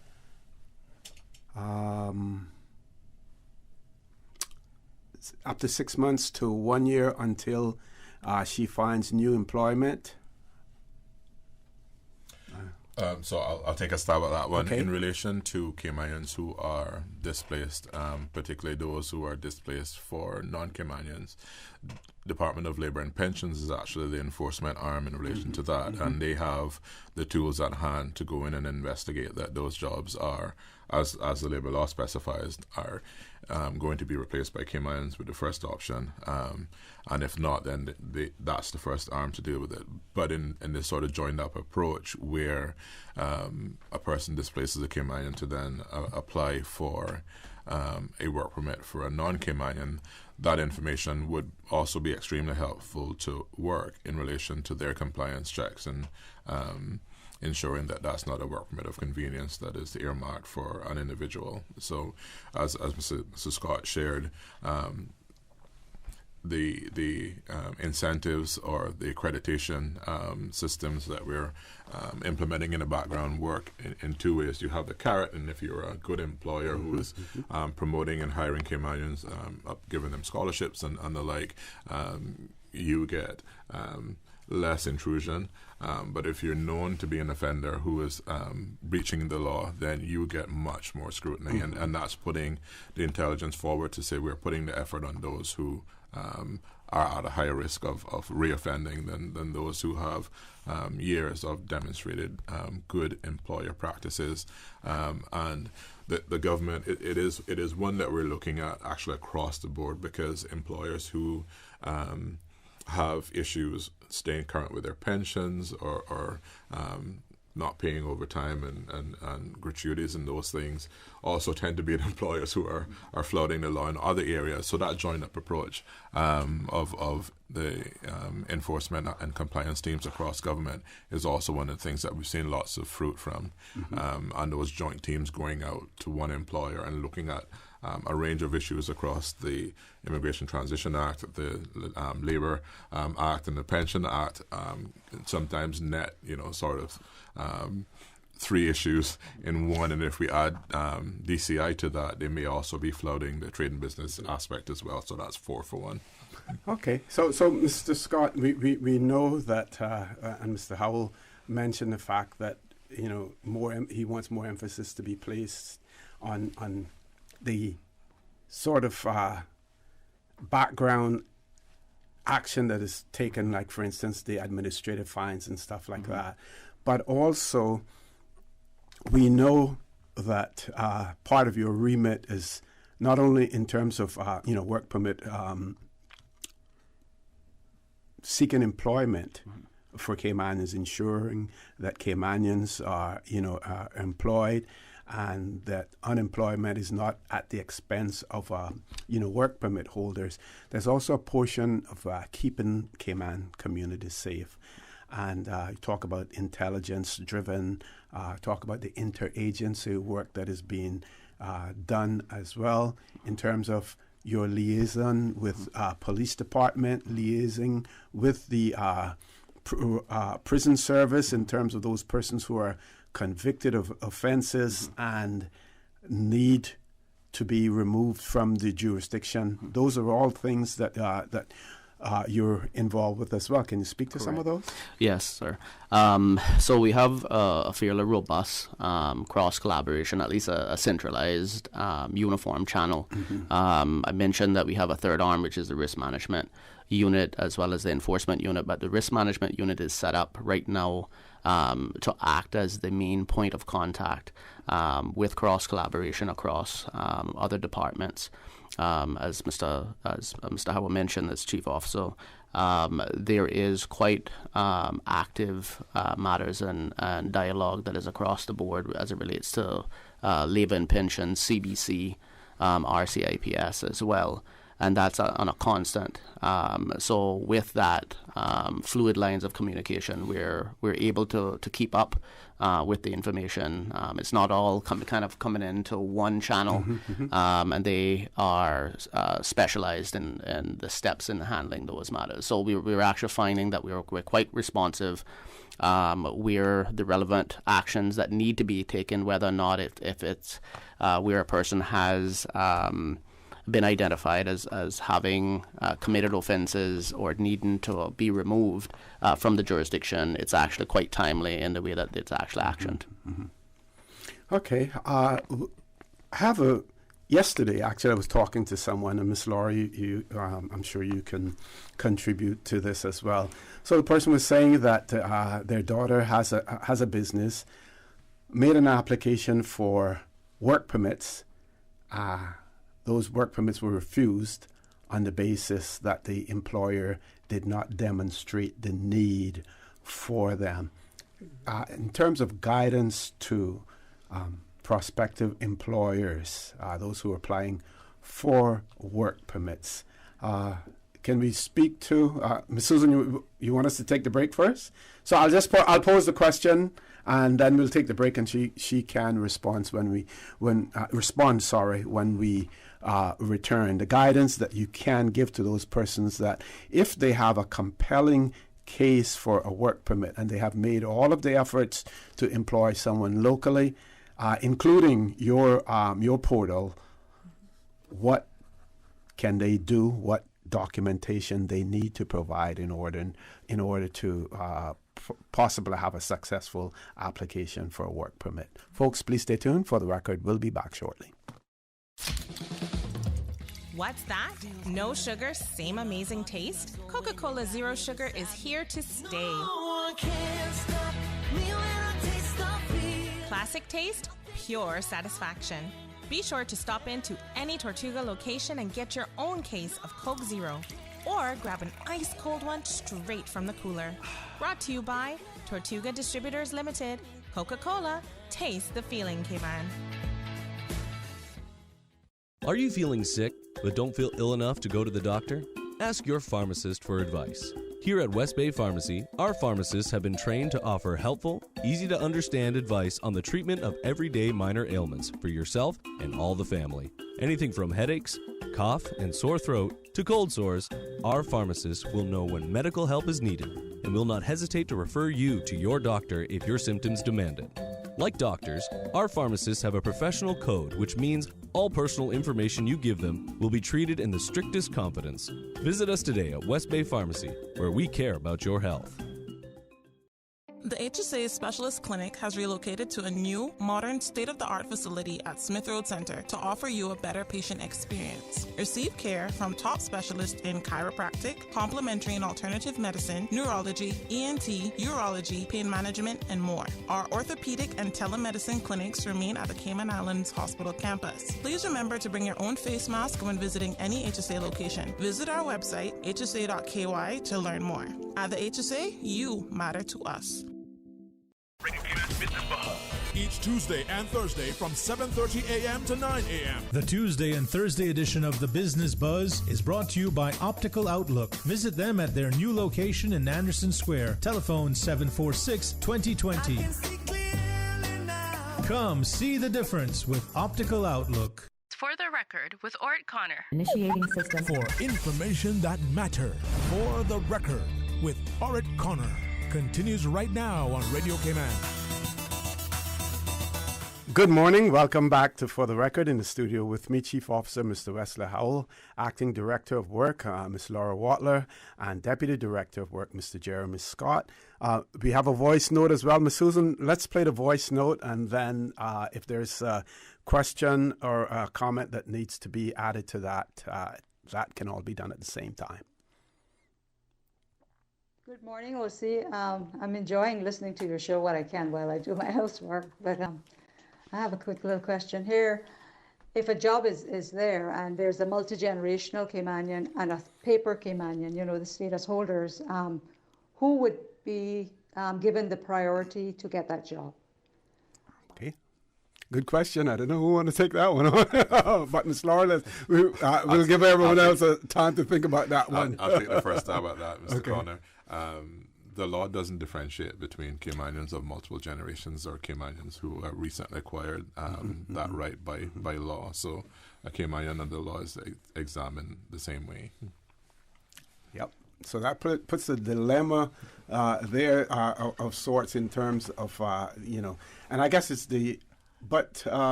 and that's really up to the employer, because it wouldn't be an application coming to work if the person is Caymanian. Yeah, absolutely. So work, again, other than a Caymanian applying for a position, has no remit for Caymanian employers hiring one Cayman over another Caymanian. If there's any room for debate there in relation to a complaint or a concern, that will go to DLP, but in relation to enforcing multi-generational, there's no standing in law to do that at all. And from a civil service standpoint, if the civil service were hiring and you had an interview panel and it all boiled down to two Caymanians, one multi-generational, the other one status, by grant, then you would look past that and look at other variables to see then what the choice would make. If everything was a tie up until that point in time, then you look for a tie-breaking Absolutely. point. So for a SIFT would be Caymanians, persons married to Caymanians, PR holders, non-Caymanians, and we wouldn't go any lower until we first exhaust the first rank. Within the rank of Caymanians, then it would be based on experience and education and those things in relation to what the job is asking for. And then through the interview process, those persons are scored, and that score then goes forward in the decision making. But in relation to how sort of citizenship is our immigration status is listed, it definitely is Caymanians, persons married to Caymanians, PR holders, and down. Yeah, definitely. So, Ms. Laura, employers, those looking for work permits, how can they convince the department that there is a genuine, and I place emphasis on that word, genuine need for a work permit? Yeah.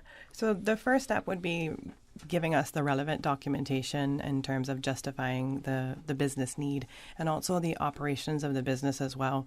So when we're looking at construction or landscaping companies, we're looking at contracts, up-to-date contracts that are valid, not 10 years out of date, but actually valid contracts, building permits that are up to date as well, so that we can see that they're ongoing, they're valid, and there is a need for the work permit.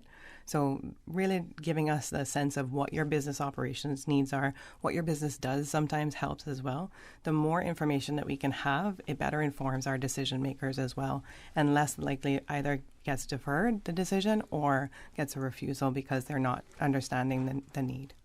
Okay, we have two callers on the line. First caller, good morning. Welcome to For the Record. Good morning, Mr. O.C. and your panel this morning. Good morning, sir. How are you? I'm fine, thanks. Just a little bit curious, since you have these professionals there and responsible people, I thought I would just ask a couple questions. Sure, go right ahead, sir. While I am all in favor of giving every Caymanian a fair opportunity to get a job, I wonder what happens in the case of labor brokers. I know personally that labor brokers bring people here.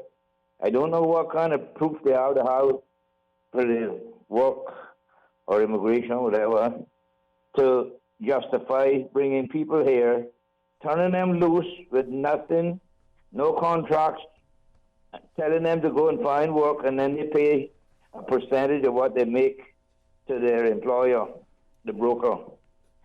While on the other hand, if a person genuinely needs a person, they scrutinize them completely just to make sure that that person is absolutely needed and justified by no other Caymanian being able to fill the position.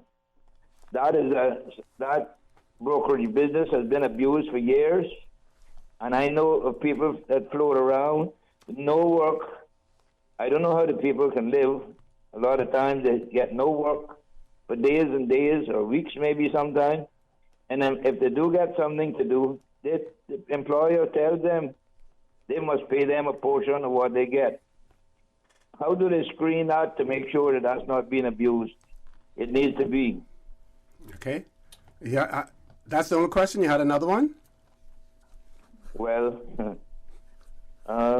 we will squeeze it if you don't have it. I went through the procedure recently, and I guarantee you that They scrutinized everything that I said and did and so on very keenly. I just want to make sure that people aren't abusing people that they're importing. And some of them come in here that can't even speak English, and I don't know how to get by. But anyway, that's my concern that that's happening here unfair to Caymanians. Thank you very much. We'll have them answer that. Let's grab the other caller. Caller, good morning. Welcome to For the Record. Good morning, Mr. O.C. and those there with you. Good morning, good morning. I have one question that I want to ask this morning, and I wish every citizen resident of the Cayman Islands would hear the question, and every medical person would hear the question, and every politician, all of our political leaders would hear the question. My question is this: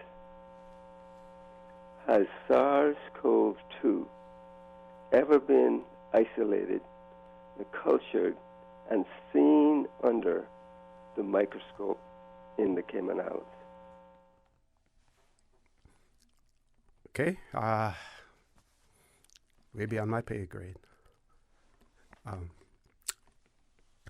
We will remember that question when we have the experts on the show in that regard. Right now, respectfully, we want to talk more about work, and so we did have that question from Mr. Tommy. Yeah. So and I think we couldn't plan it any better for Mr. Tommy to call right after the voice note, because that's the dilemma that the decision makers have to face. Yes. On one side, we have to ensure that the businesses have the labor that they need to ensure that they are successful. On the other hand, we have to do our best efforts to ensure that persons aren't bringing persons here that they don't have a need for, and then they end up on this illegal job platform. So that is sort of and I use the word wicked not often, but that's sort of one of the wicked dilemmas that we have to face. So we've got to balance those decisions based on a demonstrated genuine need and the requirement that we have in law to ensure that folks are working legally. But that said, I would encourage individuals who are aware of illegal practices like that to use our tip lines and bring forward that information. Mr. Scott and his team follow up on that. They're also directed by the boards in order to follow up on things that just don't look right on paper. But every tip that comes in is investigated, and where we can, those things are prosecuted. So if persons are being have knowledge of or suspect that there are illegal working practices, then we'd like to be able to have that information so we can act on it.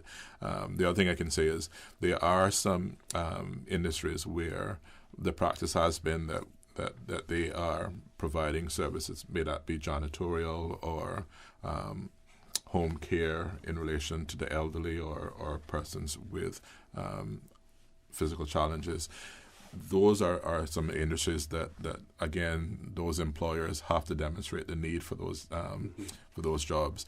There's also areas for which other services are delivered, so we're largely a service-based industry. So, but where those job practices are definitely legal and not a Caymanian subcontractor hiring folks to legally subcontract to a development, then we would definitely want to know about that. And indeed, our practices in relation for employers having to demonstrate need for the positions is one of the tools that we use to help discourage that aspect. Okay, we're going to take a commercial break, and don't want people to believe that we're going to just be concentrating on the compliance and enforcement side of things, because we want to talk about training and development as well. So folks, please stay tuned. For the Record, we'll be back shortly.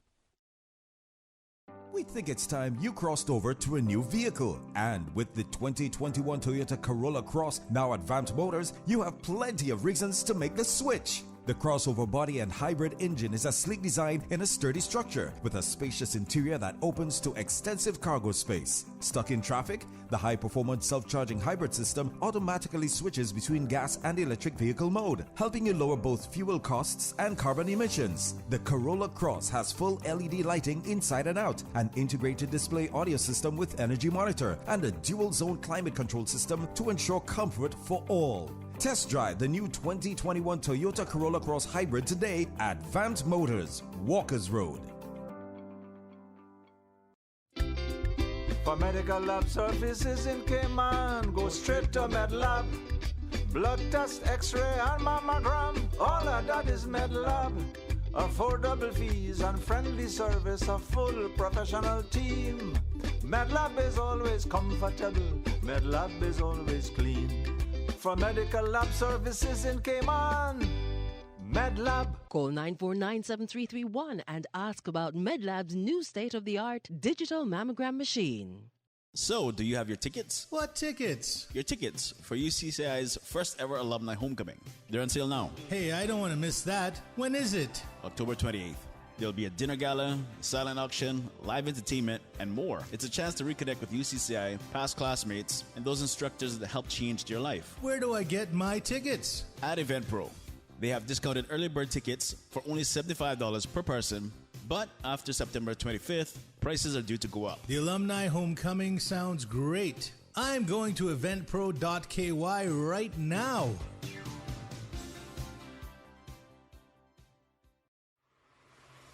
Ladies and gentlemen, it's back, and it's bigger than ever. The Lions Club of Grand Cayman presents PACE, the annual Delano Hislop Memorial Journey for Life 5K walk, 10K run, and 15K ride event. That's right, parents, kids, young and old.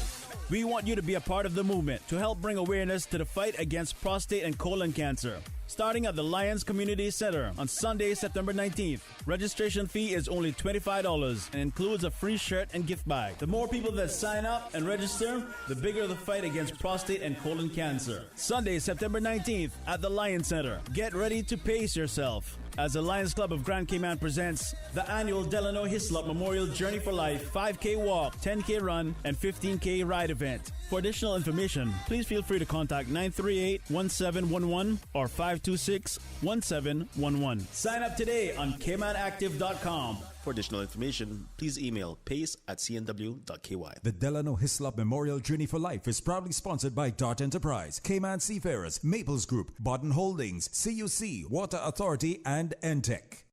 Dress for success and demonstrate school pride by learning and following the National Dress Code Policy and the specific dress code for each government school. Under the National Dress Code Policy, makeup, nail polish, and jewelry other than wristwatches are not permitted.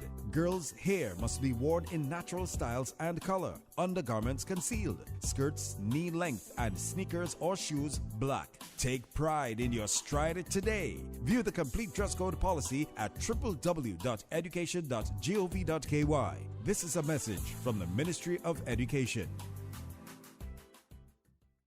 For the record with Ort Connor. Initiating system. For information that matters. For the record with Ort Connor. Continues right now on Radio Cayman. Good morning and welcome back to For the Record.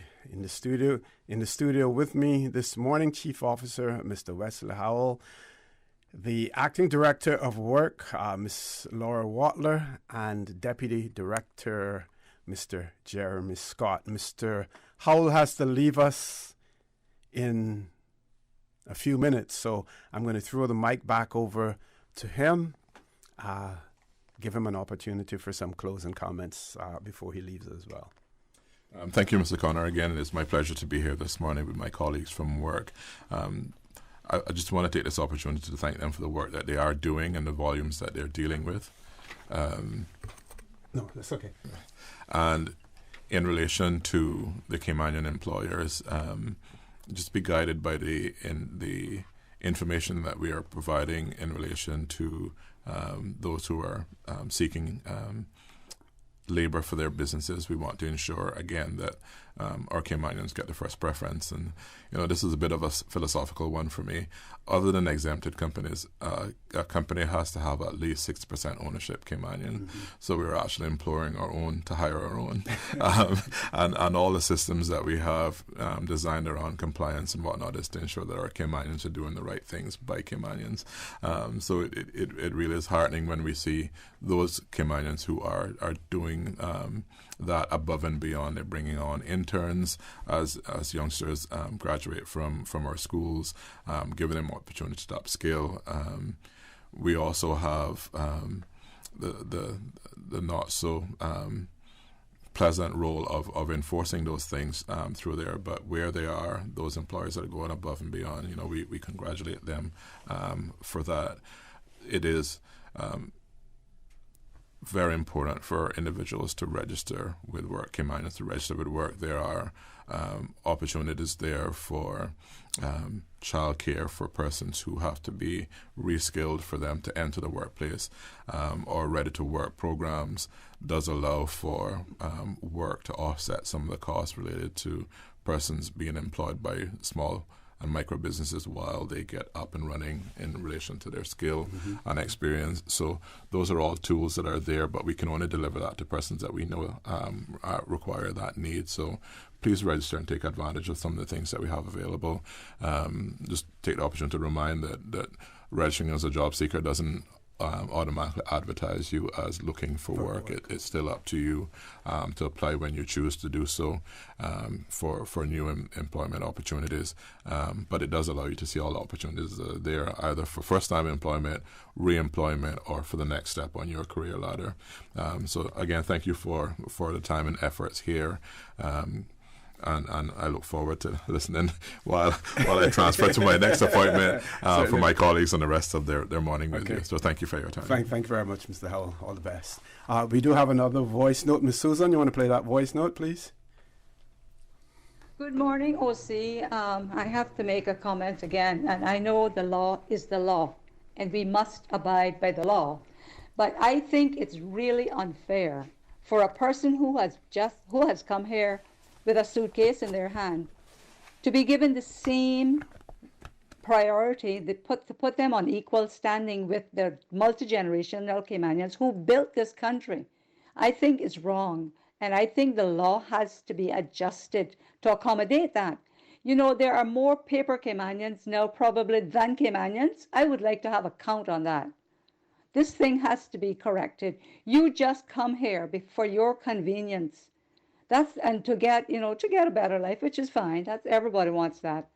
But to compete with the nationals who have built the country, the multi-generationals, put them on equal footing with us, to me, is not right. That's my thinking. Thank you. Bye-bye. Okay. The caller has a point, but I think also it's important to note that acquiring Caymanian status is really not that simple. You're looking at least, in some instances, 15 years before the person is able to acquire it. You have to, be here for at least 8 years. And on year 8, you apply for permanent residence. After you obtain permanent residence, then of course you're eligible to be naturalized as a British Overseas Territorial citizen, which has nothing to do with Caymanian status. That's a part of the British Nationality Act, something that we have no control of. But then once you become a British Overseas Territorial citizen, you still have to wait 5 years. If you're applying under normal conditions, you have to wait 5 years after being a British Overseas Territorial citizen before you're eligible to apply for status. Now, there are those persons who are married to Caymanians who the period may be shorter, or maybe a person dependent, a descendant of a Caymanian as well. But like Mr. Howell pointed out, once you have reached that stage of possessing Caymanian status, then in the eyes of the law, we're equal, even though we may feel and may think and know different. That's the way that the law is as well. We do have caller. We're going to take that caller, and then we're going to go to training and development because we don't want to miss that part of it. Caller, good morning. Welcome to For the Record. Yes, sir. Good morning, O.T. and your panel. Can you see if Mr. Howell is still there? No, he has left. Okay. Well, the other members in the panel are there on his behalf as well? Yes. Okay. I want to ask a question. I know he said before that certain companies is supposed to be like a 6-to-4 ratio when it comes to Caymanian employment. But is anybody doing any checks and balance to prove that is so? Because almost every way that you go, the ratio is reversed. No, I think caller, when he talks about 6-to-40 relationship, it's in relation to the local company's control license. So if you have a foreigner who is involved with a Caymanian in a company, in order for it to be Caymanian control, it has to be a 6-to-40 relationship. Not in terms of the number of employees in that company, but the ownership of the company itself. Okay, that part I know for years. I've always known about the 6-to-40 ownership thing. Yeah. But is there anything in law to say, well, whenever they open these companies, which is or foreign tie or whatever, is there anything to have something in place that Caymanians will have the vast majority of the ownership? Because not ownership jobs in the company, because what they always done to years, Caymanians are underqualified, and that is their way of opening the door. No, stop the foolishness about Caymanians are underqualified. And qualify us, get us up to standard. A lot of Caymanians been applying and schooling themselves, pushing themselves to better ends, then to the detrimental of a work permit holder still coming in here. And as long as they whiten structure and complexion, they get the better benefit of what Caymanians, and things like that needs to be stamped out. It can't continue coming on because they keep emphasizing, Caymanians need to educate. And they've been doing that. This is about the most in my over 40 odd years I've ever seen Caymanians, younger Caymanians, and some of the older ones who still want to work beyond retirement have been pushing themselves into schooling. And then you still come around and keep moving the bar stating, well, you got to prove you're Caymanian. Okay. You got to bring documents, and you're overqualified. But if I'm overqualified, wouldn't I be an asset to your company? Okay, let's see what the experts have to say about that. Those who deal with such incidents when a company says, well, the reason I didn't hire this person was because they were either overqualified or underqualified as well. Folks?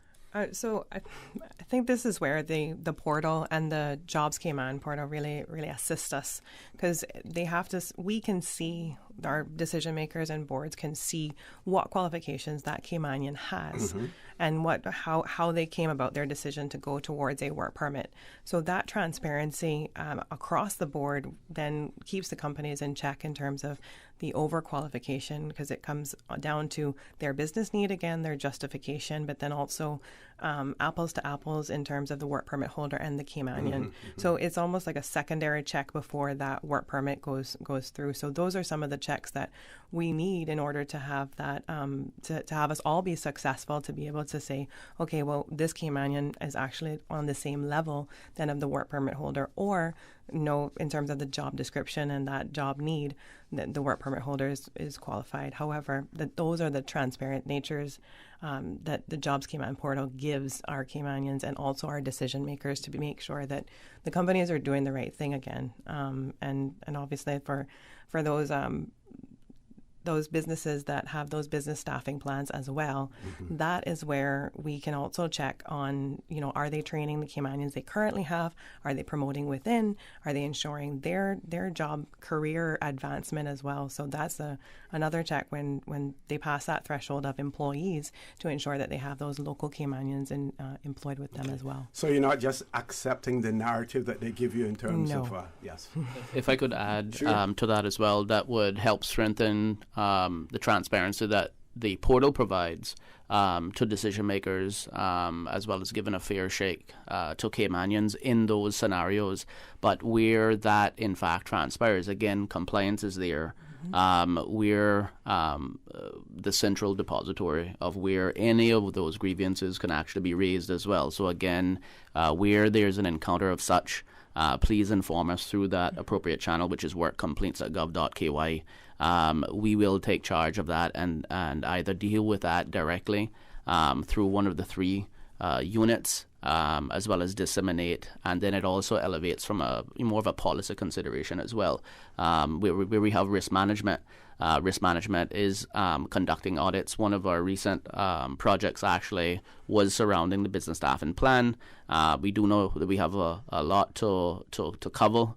Generally, the entry point was really looking at it from one angle, but I think we generally have further reviews and considerations to actually take overall as to the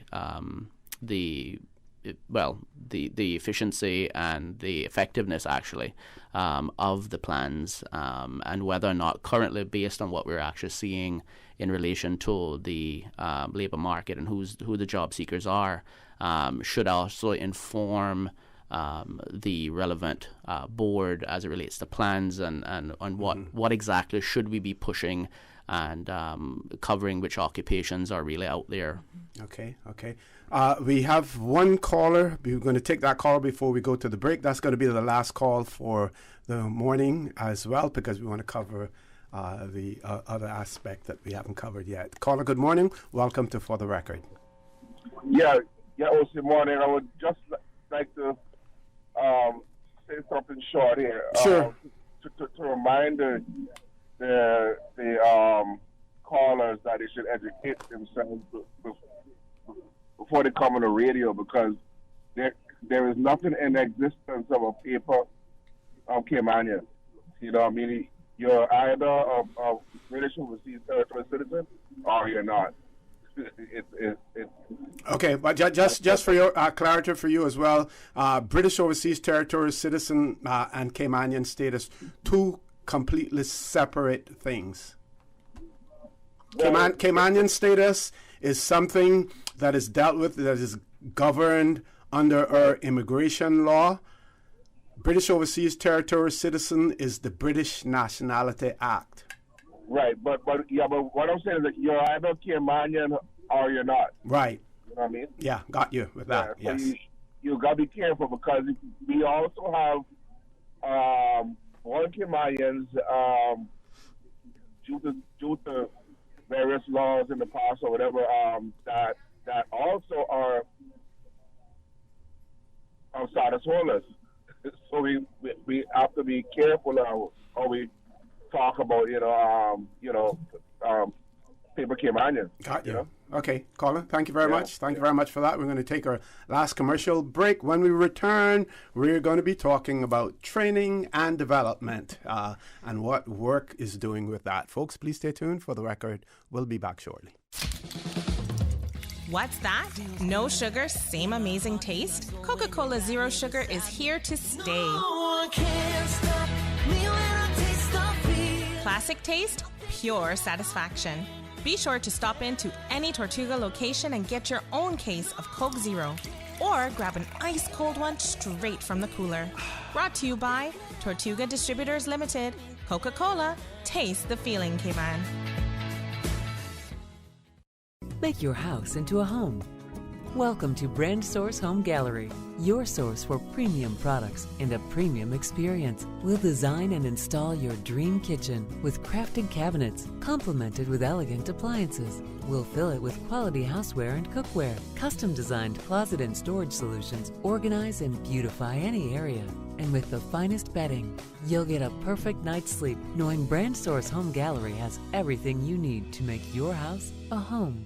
Had a look at those investment options yet? Too busy. Look at today. Workout, breakfast, take the kids to school, back-to-back meetings, take Pepper to the vet, and she's apparently got allergies now, so... And that was all before 12. But you look relaxed. That's because my money's as busy as you.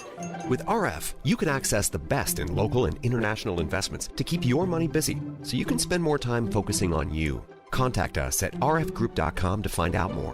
RF, money at work. Look at you, listening to the radio, tuning in, getting stuff done. Total doer. Maybe you're driving, maybe you're getting your oil changed, or grabbing some chicken. Maybe you're doing something that's nobody's business but yours. Hey, that's cool. We're all doing something.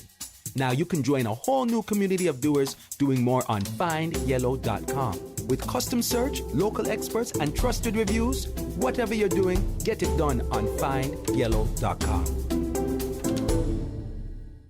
For the record with Ort Connor. Initiating system. For information that matter.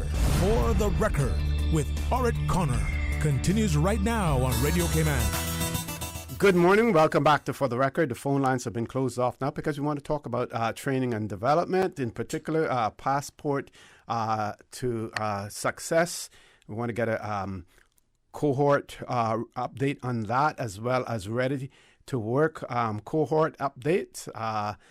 Also, the overall current training opportunities that work offers to Caymanians. We want to talk a little bit about the matching or referral of qualified Caymanians into available jobs as well. Ms. Watler, starting with you.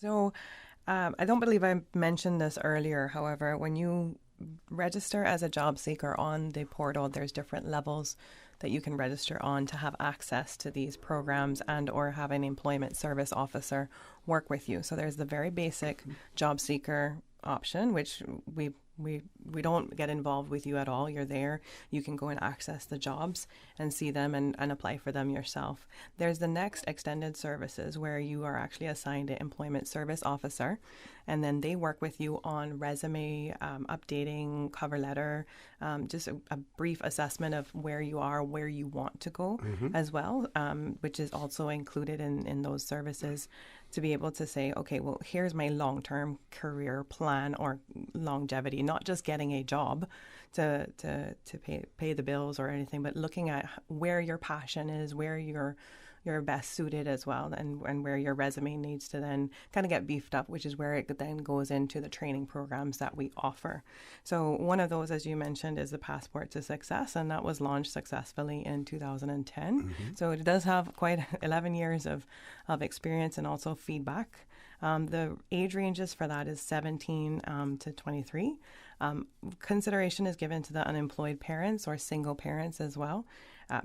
First, to be able to get in those to really support the young Caymanians and coming into the job market. However, if you're interested in the Passport to Success, we're not going to turn you away, but we're not going to turn anybody away.